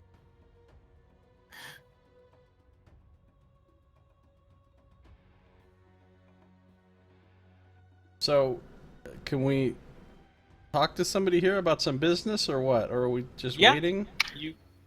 Yeah, Corwin will look around. He'll try to see if there's anyone who he knows like deals with possibly obsidian or, sculptures or something to that effect, like if there's a particular favorite merchant or something like that. I think that'd be an awesome mercantile specialty. We deal in raw ore and exquisite antiques. So yeah, looking around, you do know that House Wavir does a great deal of ore trade, mainly importing ore to Balak.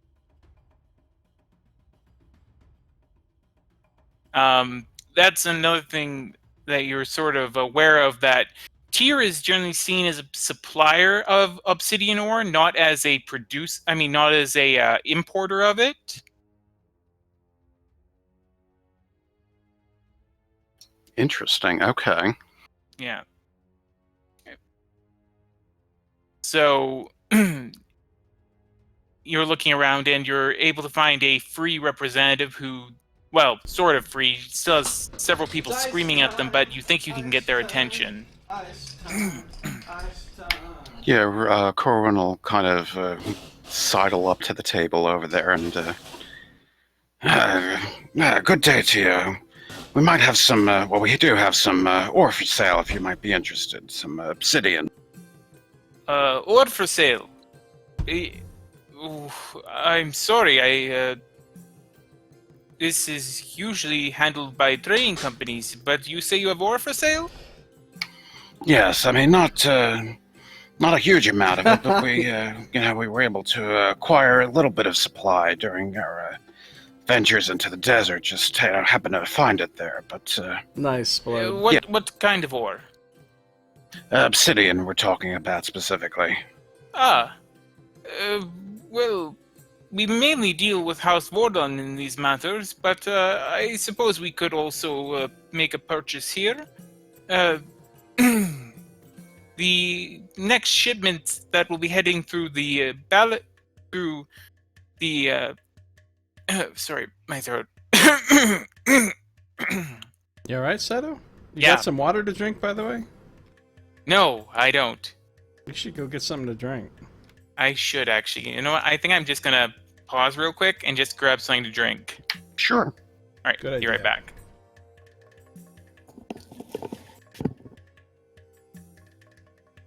That's the key, you guys. If you ever decide to do long streams where you do a lot of reading out loud, you have to keep your whistle wet.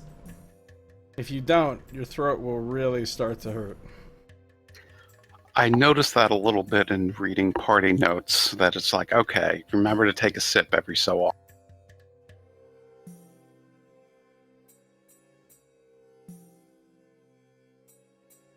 Not singing Ice Time. That's true. I just had Ice Time. It was Stealth Ice Time. Well, actually, I sang. The people on the stream could hear me sing it, but you guys couldn't.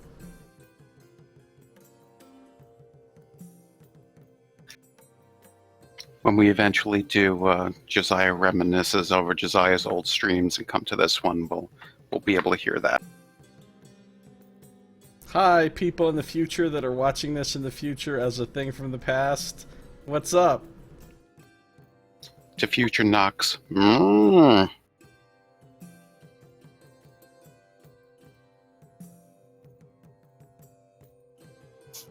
Just give yourself a fourth dimensional shout out. Exactly. The moo that Yes. crossed between time and space.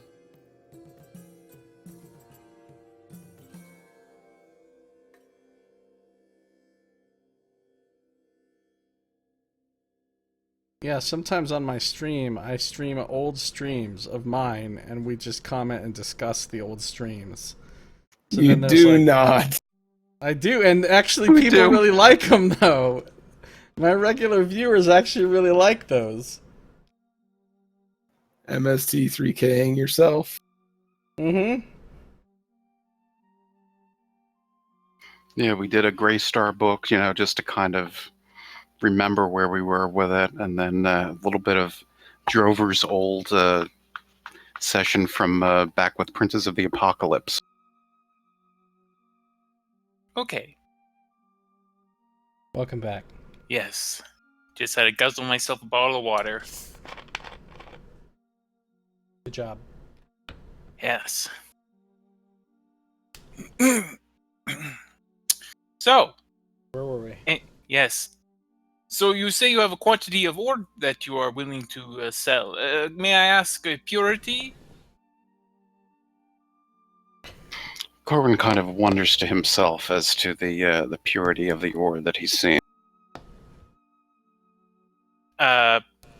Based on your experience, it's essentially standard grade. Obsidian, thankfully, is an ore that generally speaking comes out relatively pure, without the need for smelting or the like. It's okay, guys. I took a little of the obsidian on my pinky finger and then put it on my tongue. Nice. It's pure. Damn, still got my throat. Anyways, so the purity of the ore? Pretty run of the mill, pretty standard. We've got about 100 pounds of it. 100 pounds. Not that large of a ship, but we might be interested in purchasing this. Let me consider. And he begins looking through his through a logbook that he has. Yes. We would be willing to purchase the obsidian for about 5 enamel pieces per pound.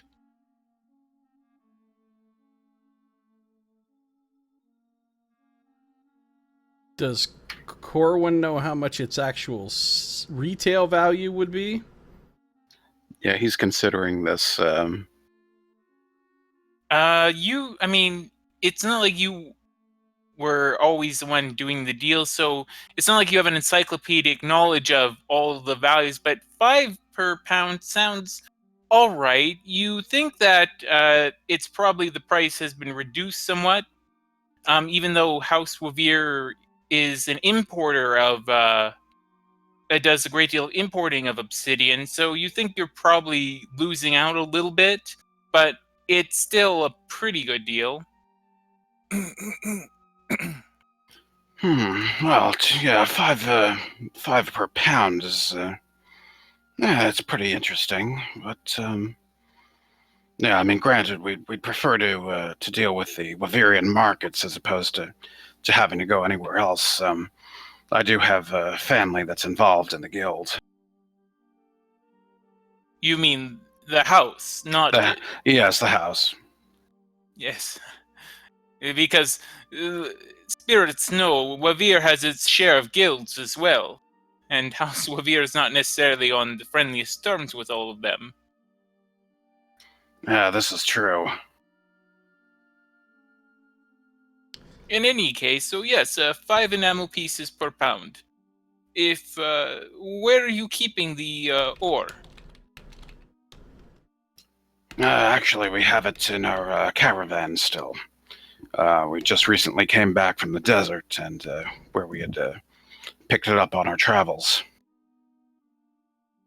Oh, where were you traveling from, if you don't mind me asking?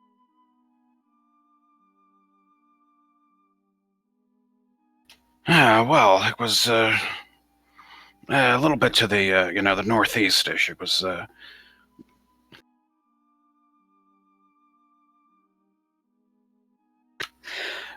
a little bit to the northeast. It was past Fort Irons, a little bit between Fort Irons and Fort Scones. That we just was sort of off on the road a bit and kind of investigated it, and we saw figured that someone might be interested in it.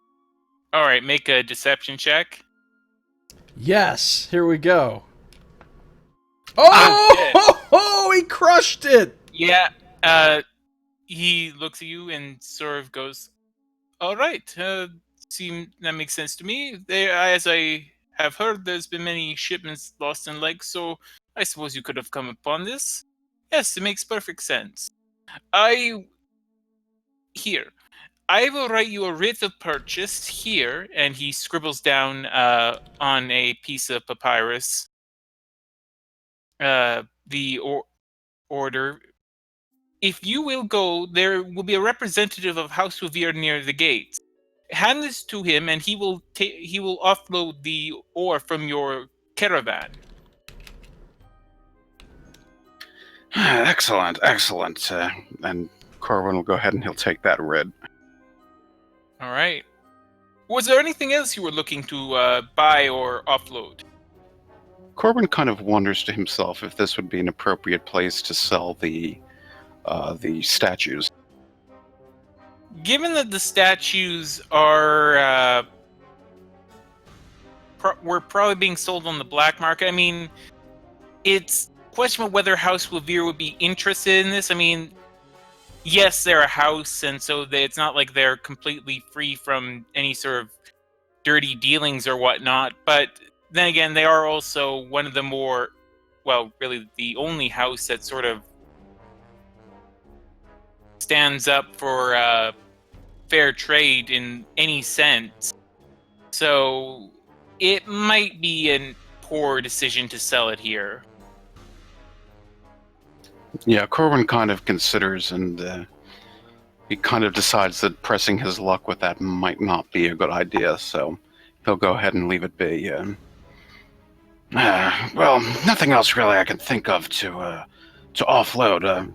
Do you have anything particularly special on sale for the festival that you happen to be selling? Yes. We are having an extremely good deal on rugs, actually. You can purchase a fine quality rug for only 150 enamel pieces. We also are having a deal on silk for only 7 enamel pieces to the pound. This guy has an odd definition of the word deal. 150 enamel pieces for a rug? But it really ties the room together. It's Nice. getting better. Better be a flying carpet at that rate. I'm not sure whether or not to take that deal. I guess I'll just shrug. Nice. We are also selling wine at a discount. For only 10 enamel pieces, we were for only about 10 enamel pieces per gallon. We are selling some quality wine. That sounds pretty interesting. Note that we only do this in bulk deals. I have to buy 1,000 pounds.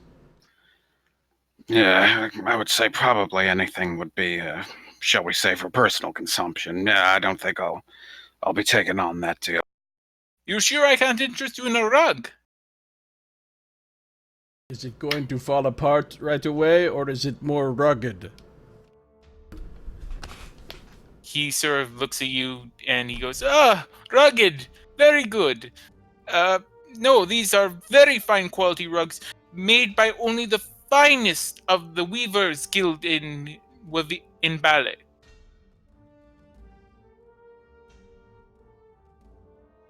What you mean very good? Jomo doesn't know he made a joke. Rug. Oh, Nox. Unbelievable. Nice, Nox.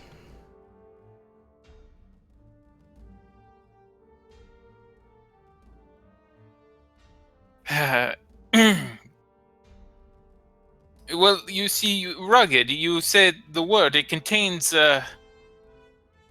And is he getting through to you at all, Jomo? I was just looking at him blankly. Never mind. Maybe you are not interested in a rug.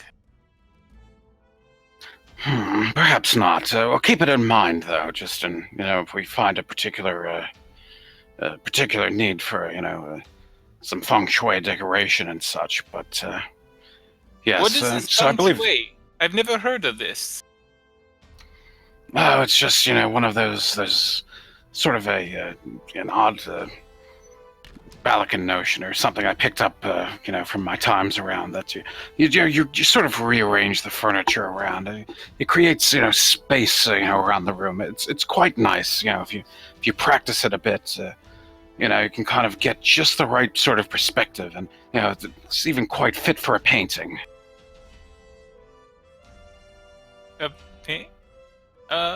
All right. He sort of shrugs and says, "If that will be all, I have many other customers I must deal with. Good day to you." One quick question. Where would you suggest we would go if someone were interested in arts and antiquities? My friend here is quite an accomplished painter. Is he? Well, arts and antiquities. I would recommend heading somewhere in the artisans district myself. We primarily deal in importing from Balak, but Rafiq's gallery might be a place to look at. Have you been there already, Nox? I kind of feel he has. The name sounds very familiar. You haven't been to Rafiq's gallery yet. Ah, okay. Didn't he go to some art place and try to sell the paintings? I think that was Balazar's Bazaar of the Bazaar. Yeah. And he Where got he pigments from that one place where they didn't care for that he had desert clothes on. Yeah, that would be Narissa's Colors and Scents. Yes. Oh, that's right. You did have a pretty woman moment. True.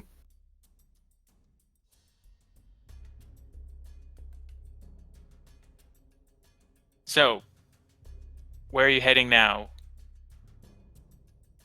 Also, you guys, and Saoirse sort of comes out in between you all.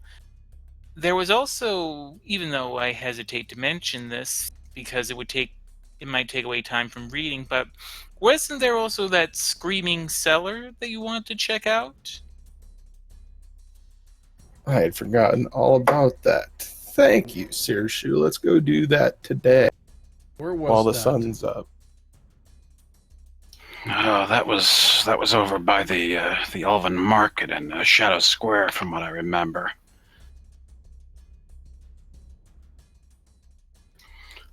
That was that place where we, helped that guy find a new profession as, being a sort of fall guy. I'm sure he must be striking it rich, with all the activity here. He's already been fired from 7 jobs. And he... Well, As much as I hate that bar we always run into, I look forward to seeing the fall guy. yeah, he's irritated with us for some reason. I can't imagine why. He just doesn't believe in himself enough. He doesn't realize that the answer is inside himself the entire time. True. In Before the Fall Guy is the final villain of the campaign. But Who knows? we're not going to the Warrens to see about this, I don't know, people acting up. There is also this writ here. I don't know if we want to unload that obsidian sooner rather than later. How do we give them the obsidian? Well, there's a representative that's near the gate there, and fortunately the messenger's mount is right near the gate, so it should be quick transport.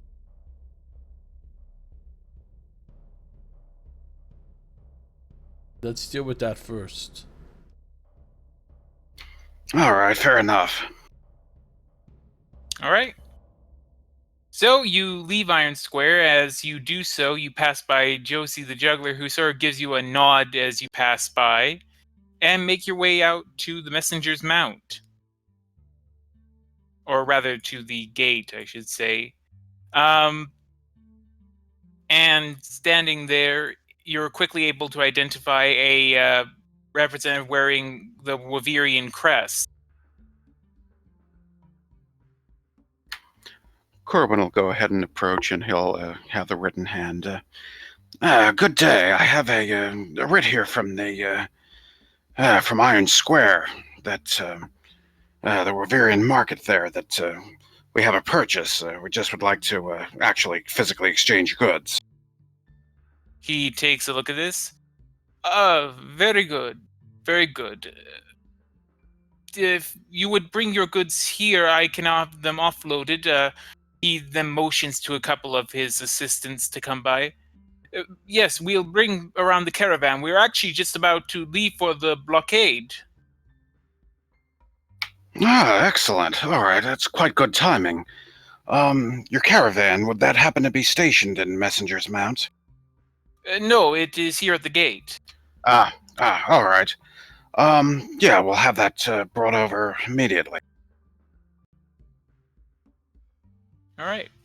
So, you head to the Messenger's Mount, where... One second.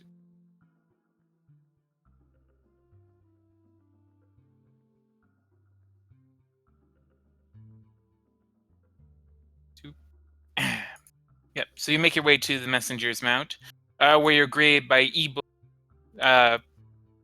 who says, hello, kid. You are here for are you here for your wagon?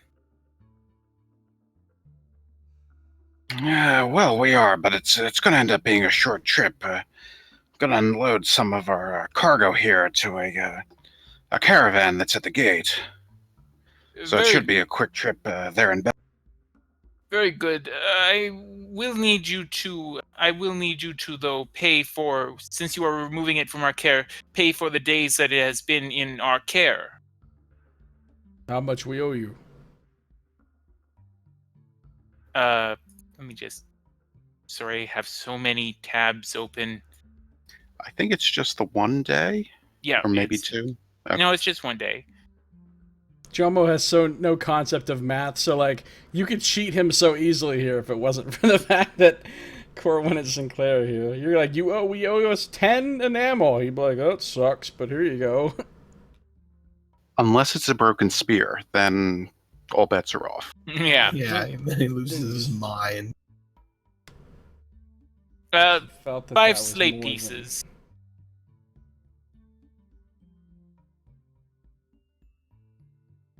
Is it 10 copper to a slate?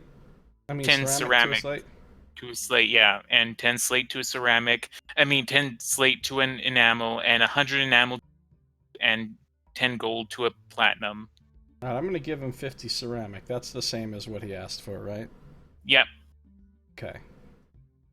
Very good. I will have your wagon brought out with your mount, and soon enough, one of his sons has trotted out to kick with your wagon. I swiftly check the animal over to make sure it doesn't look like there's any problems with him, Well, as I with always her. do. With her. Yeah, with them, I don't like to pigeonhole kick into the gender binary. I think we did this exact same joke last time. We'll probably do it every time. Anyways, no, but Takik is completely fine. They take good care of the Okay. mounts here at the Messenger's Mount. You said you will be bringing him right back? Yes, it should only be just a little while, just right to the gate and a little bit of time unloading our cargo and then back. Very good. All right. So you lead Takik out past the bustling crowds of people. There's actually a fire breather who's right now right near where the House of Veer representative is. Really? Yeah. There's a number of people, some of them refugees, most of them tier citizens, though, who are watching and applauding. I'm sorry, Site 08 spaced out for a second there. What was it that we saw at the gate? Oh, fire breather. Ah, okay. Yeah, I can't help myself. So I'm gonna try to time it just right. What does the fire breather look like? What race and everything? He is a half elf, and he looks relatively short with tan skin and dark hair. All right. I want to try to use control flames at the time when he breathes out the fire to make the big plume of fire that comes out of him form into the shape of like his head and roughly his face, basically. I mean, I know it wouldn't be precisely his face, it's fucking fire, but you know what I mean. Yeah, I get what you mean. All right. You can try and do that, but I'm also gonna need you to make I guess an arc, or yeah, I guess an Arcana check. Ooh, okay.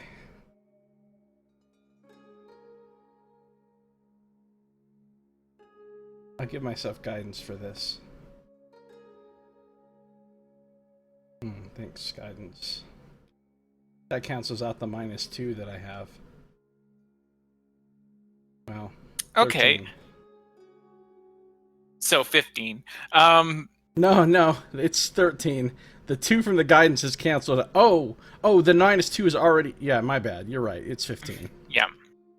So yeah, you're able to roughly approximate, as he breathes out the flame, you're able to roughly approximate his face. It's not perfect, but you're able to at least get the sort of shape of ears and whatnot there. And the crowd just goes, ah, as they all begin clapping loudly, although the fire breather looks a little bit frightened by what just happened and is now looking around before nervously bowing and taking credit for it.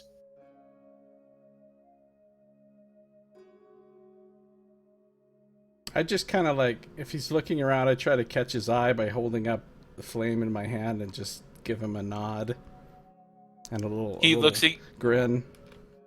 He looks at you and he sort of cocks his head and he then gives a sort of uneasy smile.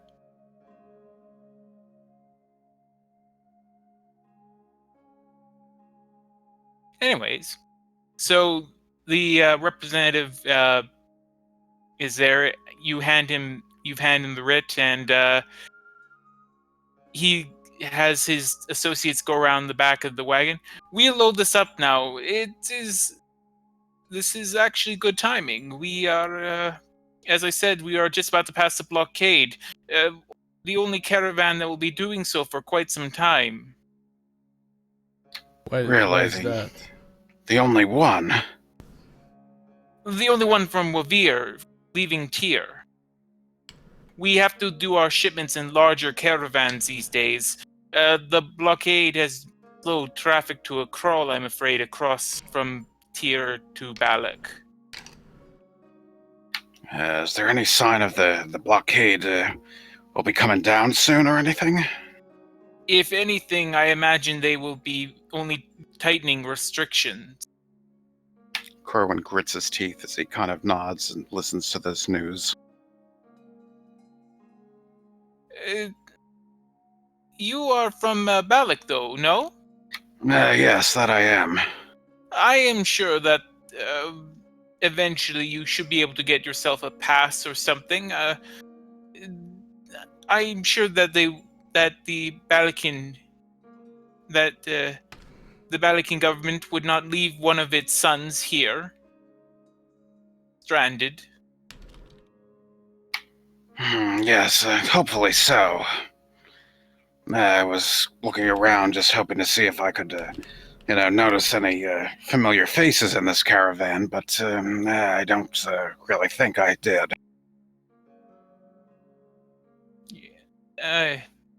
Who are you looking for? Maybe perhaps I know them.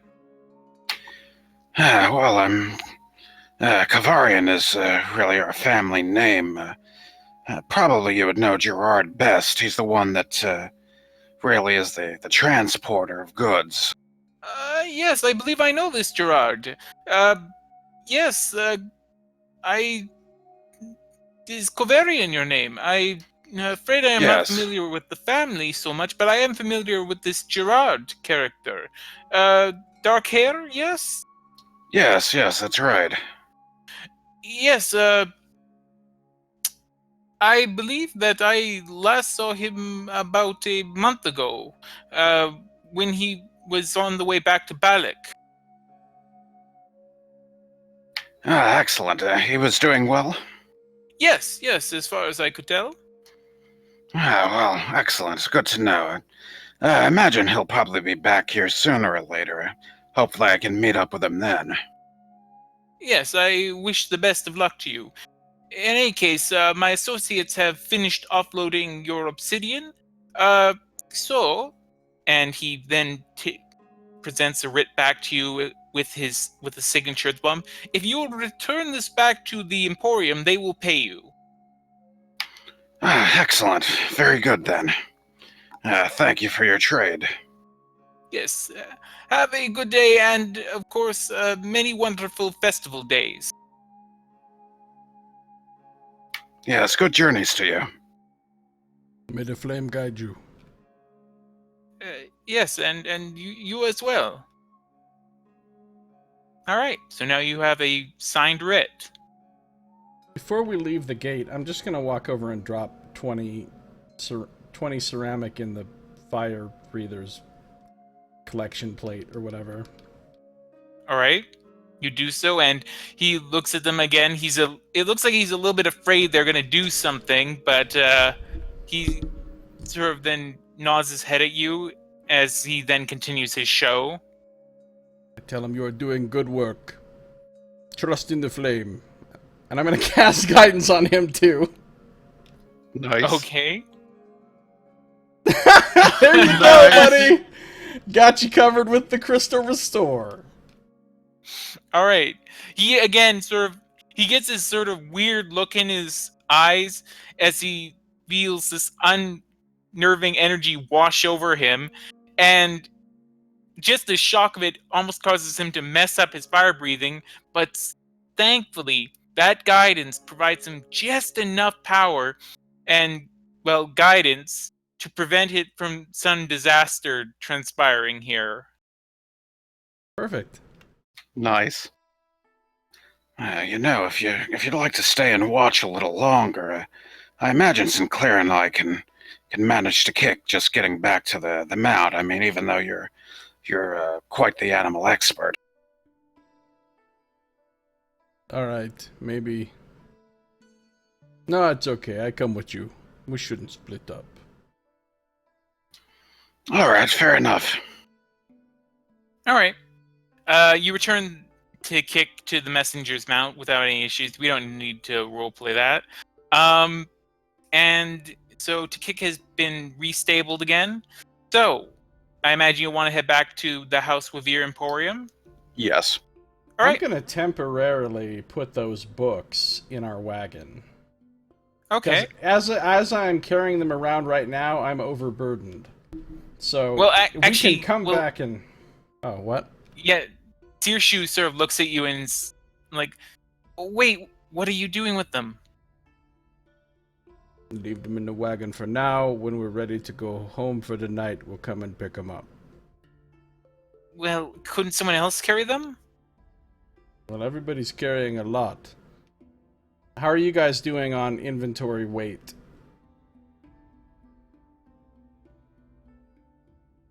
If you really like, I can carry a few of them there, and by few he implies 4. I mean, I didn't figure out... What, were they all, like, pretty much 5 pounds, or what? Yeah, all Yep. of them were 5 pounds. Yeah, I wouldn't want to be lugging around more than 1 or 2 of those.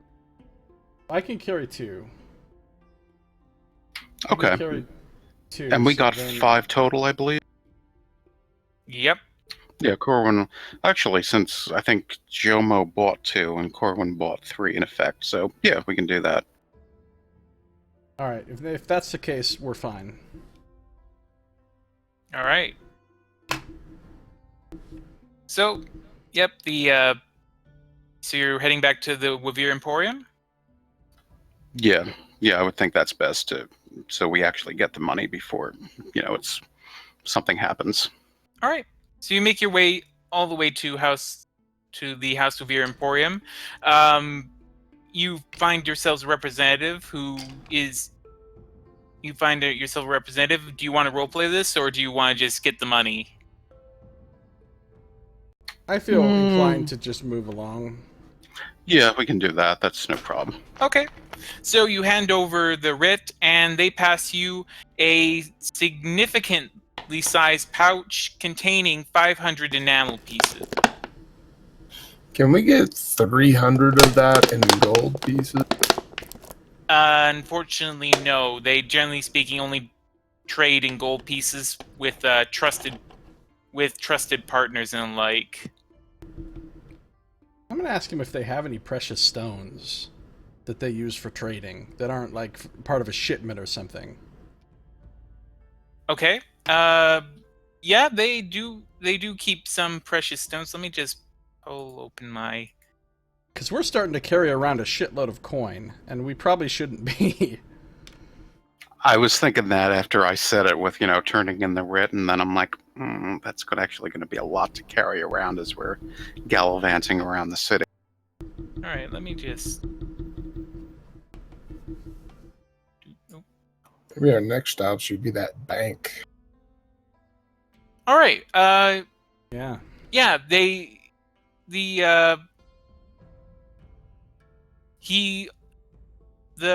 representative you're talking to says that he could offer you instead a topaz that would be worth approximately 500 enamel pieces.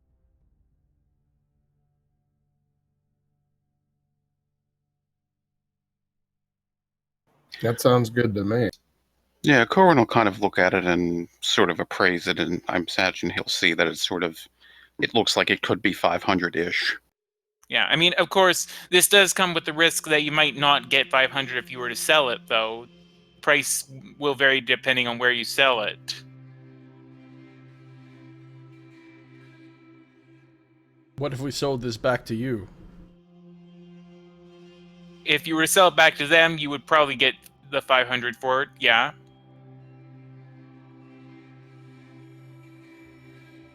What you guys think? I've got no problem accepting that. How big is this gem? It's about the size of your fist. Holy shit.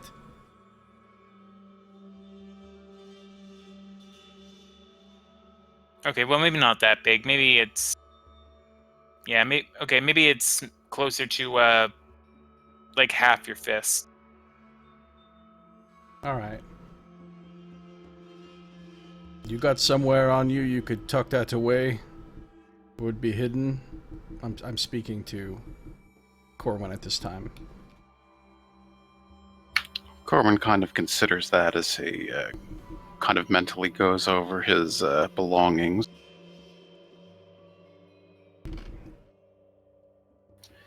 Well, I mean, I suppose I could tuck it in my bedroll.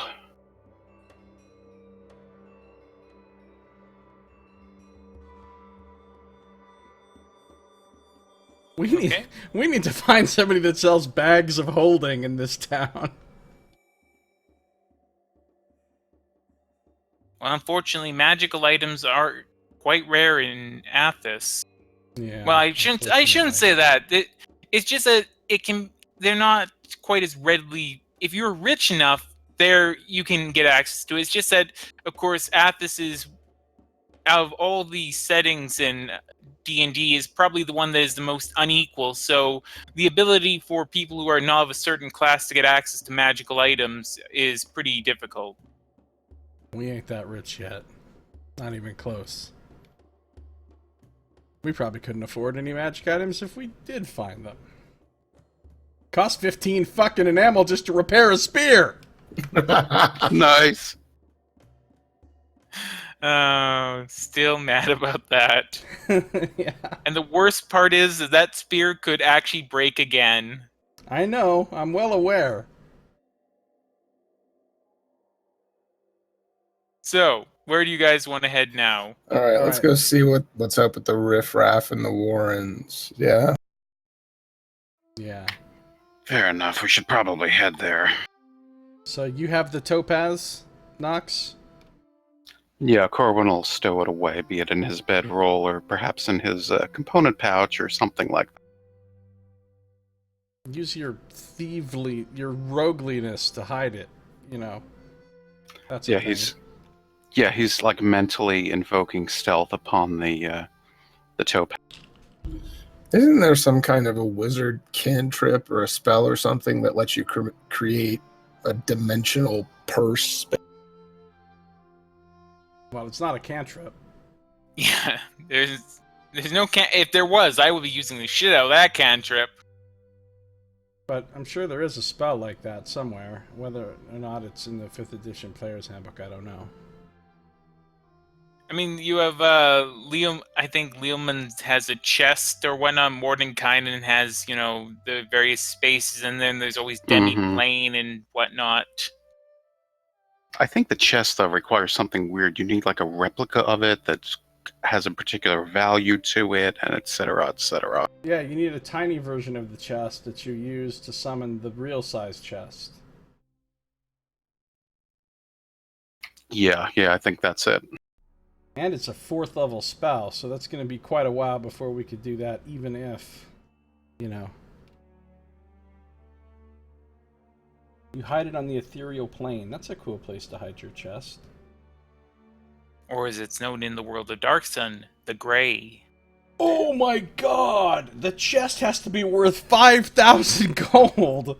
Yeah, that's, just a simple little thing. Well, I mean, Jeez. okay, the good news is that it technically is 5,000 enamel pieces. If it was worth 5,000 gold here, then that would be 500,000 enamel pieces. Okay, so we should take the gold piece component costs in the player's handbook and just assume they're Yeah. enamel. That's why I've done in the handouts where I literally rewrote all of the spells just so that they would fit with Dark Sun. Oh. Yep. Cool. I should look in there. Yeah, so if we got a diamond instead of a topaz, we could raise dead somehow, perhaps, eventually.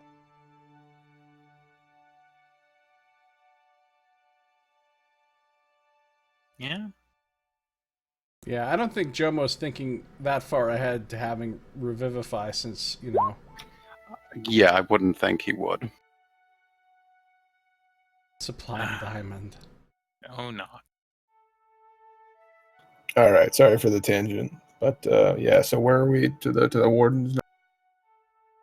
Yep. So you make your way through the Warrens. Again, it's incredibly rowdy.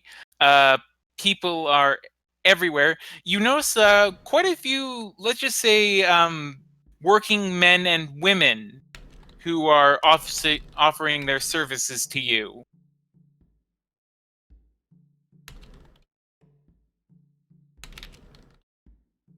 As you're making your way through the Warrens. Oh, Josiah. No, thank you right now. I just made a deposit around the corner. Oh, you could make a deposit with me if you know what I'm saying. All I've got is my keg's tapped out. It was quite a session. It's all right. Oh, Gwen. Wow. Dangerously low levels of chi. Scandalous. Anyways, and you make your way to the Elven Bridge, where on opposite sides of the bridge you see two rallies taking place. One rally, the one that is on this side of the bridge, appears to be a rally led by tale of two rallies, led by a half-elf, while on the other side, you can't quite make out who's giving the speech. The one on this side, though, appears much louder and angrier than the one on the other side. And let's move up a little closer and see if we can see what they're saying, or hear what they're saying. All right. So you work your way into the crowd, which you note is almost entirely made up of citizens of Tyr. You don't see any of the signs of refugees, the ragged clothes or anything. I mean, granted, with a lot of Tyr citizens, they're so poor that it's kind of hard to tell the difference, but you've sort of gotten a sense after living in the city from a while as to who's a refugee and who's an actual citizen of the city. And you see who you assume is the half-elf Shivrin, and standing on top of an impromptu sort of podium. Really, it's just a couple of crates that have been stacked up. And he's going, my friends, we must remain resolute in dealing with the refugee menace. Too long have these mosquitoes, these parasites, been sucking away our life's blood. And you hear cheers from the crowd. Too long have they been taking advantage of Tyr's good nature, of our people, only to rape, loot, and pillage us. And there's more angry cheers from the crowd. I have known of too many who have suffered unduly at the hands of these refugees, who have simply, through their own incompetence, come here to Tyr seeking a handout. We must not tolerate them. One person in the front row suddenly tries to throw something at the guy. Says, "You fucking liar! The refugees aren't causing any trouble. It's people like..." But as he does so, a number of elves come out from behind Shivrin and grab this guy and sort of haul him off. They grab Shivrin? No, they grab the guy that was yelling at Shivrin. Yeah. Scito, can I make an insight check to see if I think this guy, Shivrin, believes what he's saying? Sure. As far as you can tell, this guy seems to believe quite vociferously that he believes in what he's saying. Okay. We You can't must. hear what the other person is speeching about, though, because it's too far away. They seem. Yeah, they. I mean, you can sort of hear. I mean, it looks. The crowd is sort of drowning them out, but it sounds much more measured on the other side of the bridge. Do you want to make your way over the bridge to hear them? I just look at you guys. Yeah, is this? You said this was the larger crowd. Yeah. Yeah, I would start to make my way back out to over the bridge to hear what the other thing is. All right. You head across the bridge, and you see a mole woman who has also erected a sort of podium of crates and is speaking to the crowd. My friends, sons and daughters of Tyr, now is not the time to allow us. Yes, a mole woman. Ha ha ha. That's really what I thought you said. No, a mole But then woman. Yeah, Yeah. then I figured out that must have been what you... Sons and daughters of Tyr, now is not the time for division. Now is the time that we come together, both those who live within Tyr's walls and those who live without them. We cannot allow ourselves to be brought under the chains of hatred once more. We have only just freed ourselves from the shadow of slavery. Let us not now fall into that of bigotry. We must consider the goodness present in each Tyrian person's heart, whether or not they be born within the city of Tyr or in one of the outlying communities. This is not the time for hate. This is the time for sacrifice. This is the time for compassion. And a number of the crowd are murmuring. You notice that a much larger proportion of this crowd, as in compared to the other crowd, which had basically no refugees, this crowd is filled with refugees, but also a number of Tyr citizens, and they're nodding and sort of looking to each other. We must never forget that what makes us strong as a people is not sameness, but it is the individuality of each person. I have toiled in the field. I have fought in the arena. And I swear to you that I know what it means to live under a life of fear, under a life where you do not know if you are going to survive, where each day is lived at someone else's suffering. It does not have to be this way now. Now that Kalik is gone, we can truly try and unite and then reestablish Tyr. She continues this way. You hear a few people shouting, "Yes! Preach on, Nori!"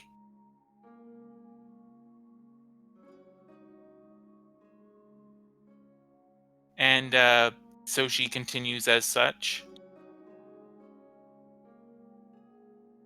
So what are you guys doing?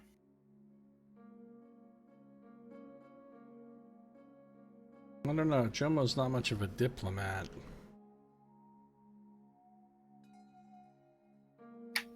Corwin's kind of looking back and forth between the two camps, and he's sort of considering his options. Okay.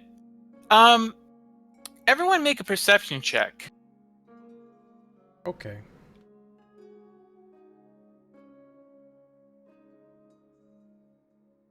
All right.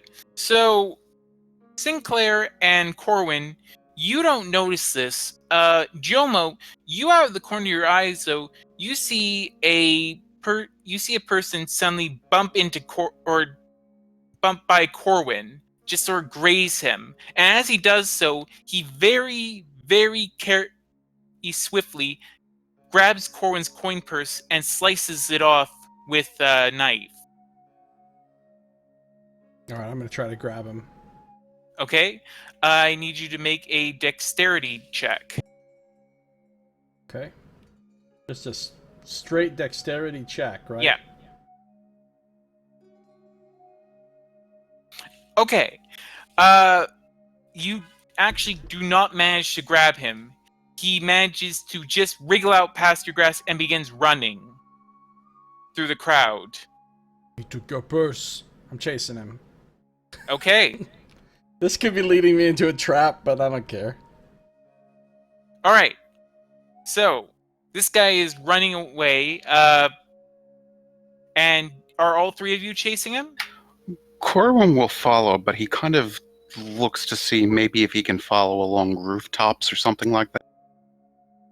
Not really. It's he's Okay. sort of running the rim of this sort of gash in the ground here that the Elven Bridge crosses over. Are there people around? Yes, he's pushing by people. So I'm gonna need to see some athletics checks. As he does this, Corwin will yell, "Stop that thief!" All right. Oh shit.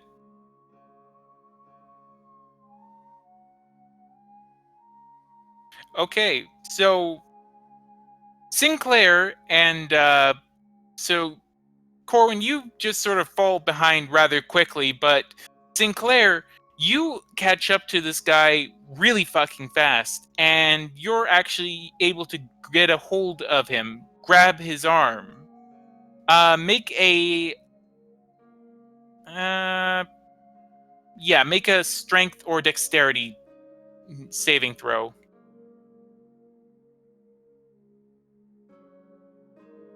Do you want to use inspiration?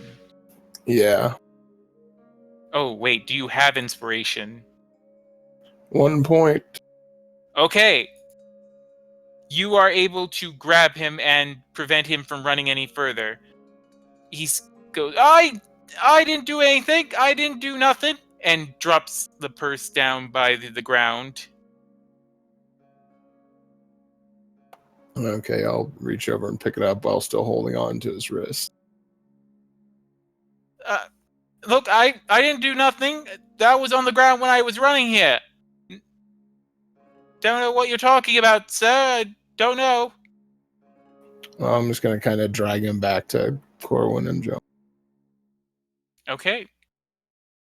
You do so. You What sort does of this guy look like? He's a human. He looks kind of he's short, has sort of like a greasy appearance to him. He has lighter skin and he's wearing rags.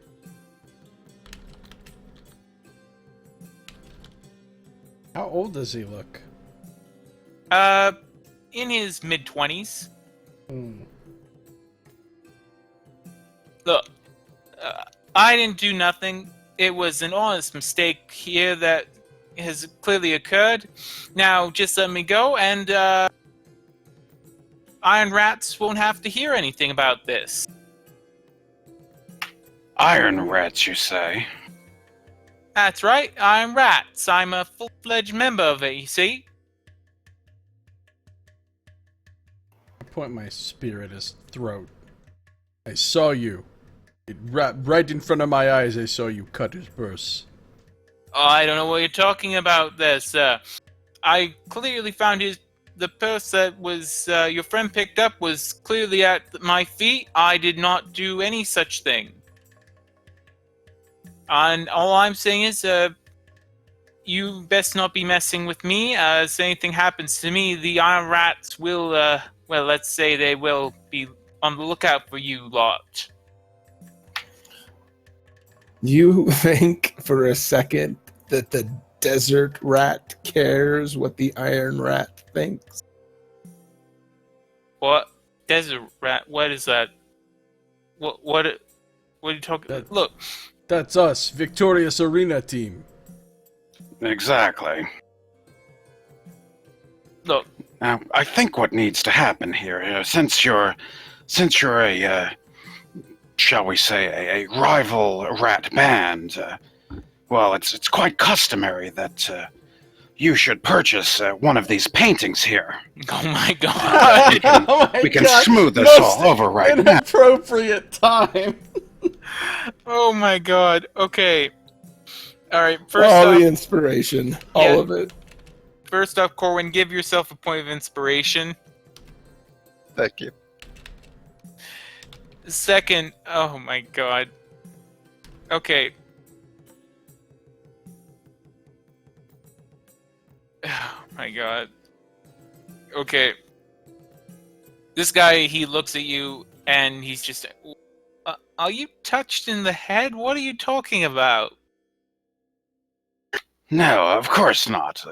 I mean, you say that you're part of these iron rats. Now, if you really were part of a rat brigade, well, then obviously he'll go ahead and show him the pictures of, the rat up against in the sky above the hole in the roof there.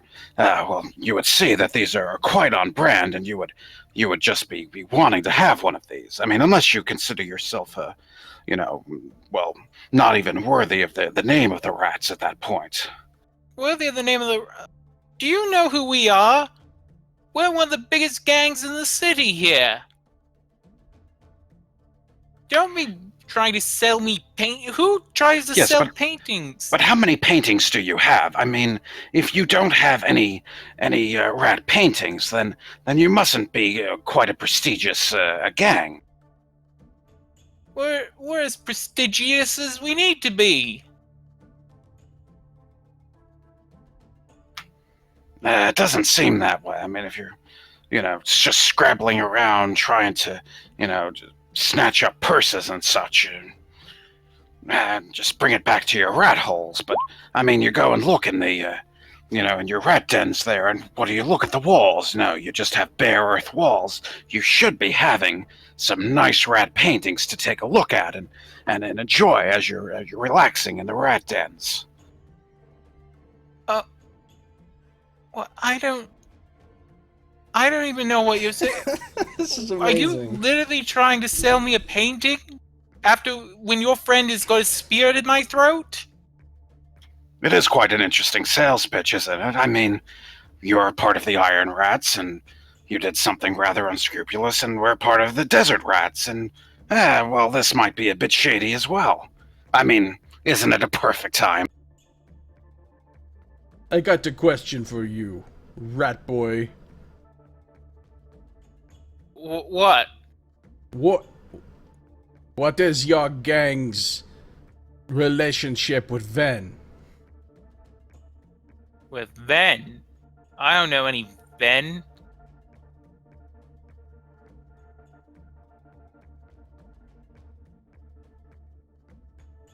He just sort of... Can I make an insight check?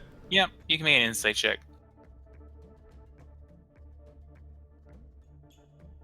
Oops. Alright. You think that this guy, in fact, has a deep and abiding knowledge of Ven. He in fact may very well be a spy planted to seek out information about Ven's organization. Why are you lying to us?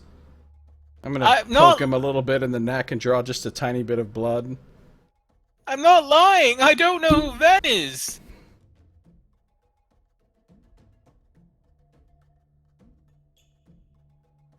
Please, look, just let me go, all right? I promise. You let me go, you'll not see hair on me again. Nary a whisker. Look, if me name ain't Urk, I swear you won't see me again. Just remember that you almost got murdered here. You tell your gang that we are off limits. You got it? Yeah, whatever. Just let me go, alright? We see you again. Your head gonna roll. Guys, I just spilled something. I gotta go AFK real quick. Okay. These things happen. Yeah. I think let's take a moment to appreciate, though, the difference. For Tim, he spills something. Guys, I need to go AFK. Scito spills something. Guys, I need... Oh my god! That's about what would happen. But I don't drink anything around any of my electronics, so, you know. Right, that's good. Yeah.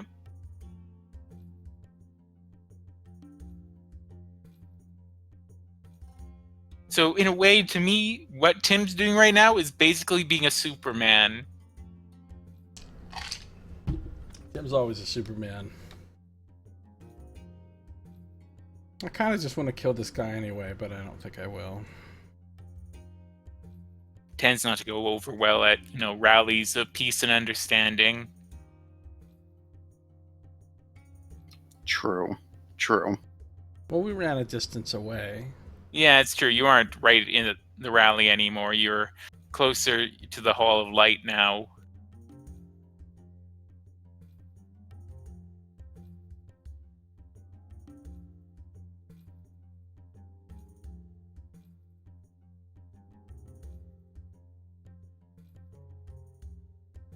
Well, what you want to do with him?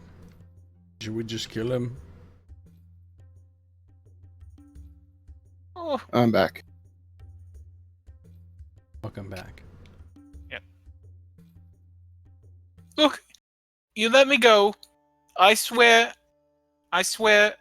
on me name that I'll pay you back somehow.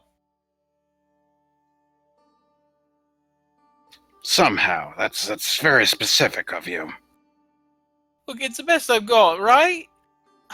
Look, I haven't even been a 9-rat for that long, okay? I'm gonna search this guy to see if he somehow squirreled away any of our other property. Okay. I guess do an investigate check. Oof. You don't think he squirreled away any of your other property? Do I find anything on him? No. Nope. You you do find a dagger on him, but other than that, he doesn't appear to be carrying anything else. Alright. You can let him go if you want.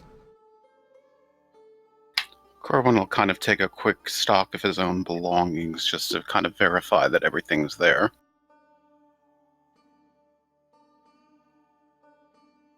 Yeah, I mean, everything appears to be there. It just looks Okay. like your coin purse got cut.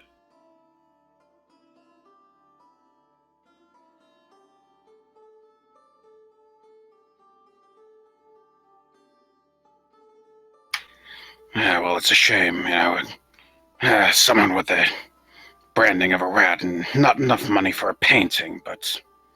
yeah, fine, I suppose. Oh. He looks at you, Sinclair.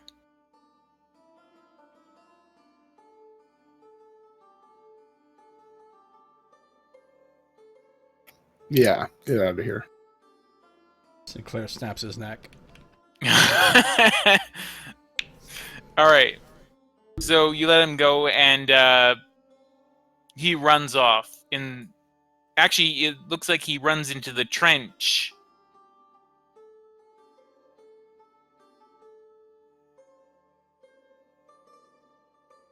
Okay. Yeah.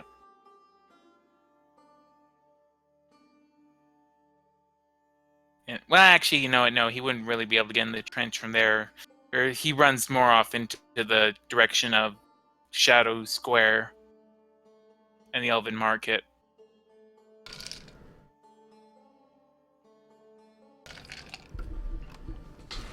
So, at this point, it's about 4 o'clock in the afternoon.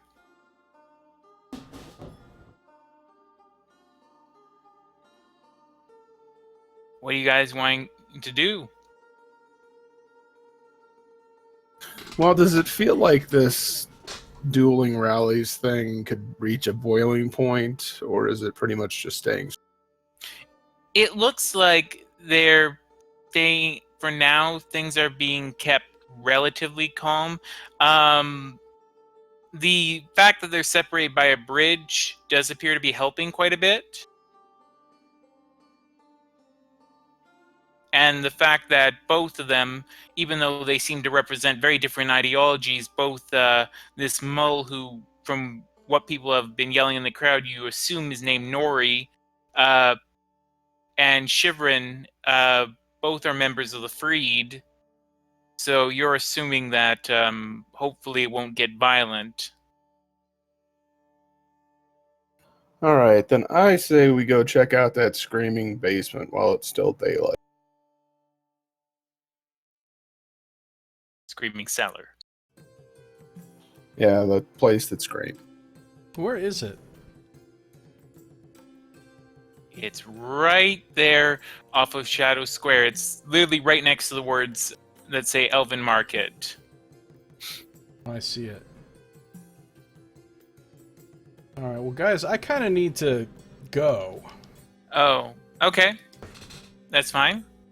So do you want to take us out? Yeah, sorry about that. But if we're going there, that'd be a good place to pick up next time. Alright. Yep. Alright, so yeah, let me just do my little outro real quick. That's gonna do it for this episode. So thank you for watching. This has been Josiah Plays Dungeons & Dragons, The Shattered Crown.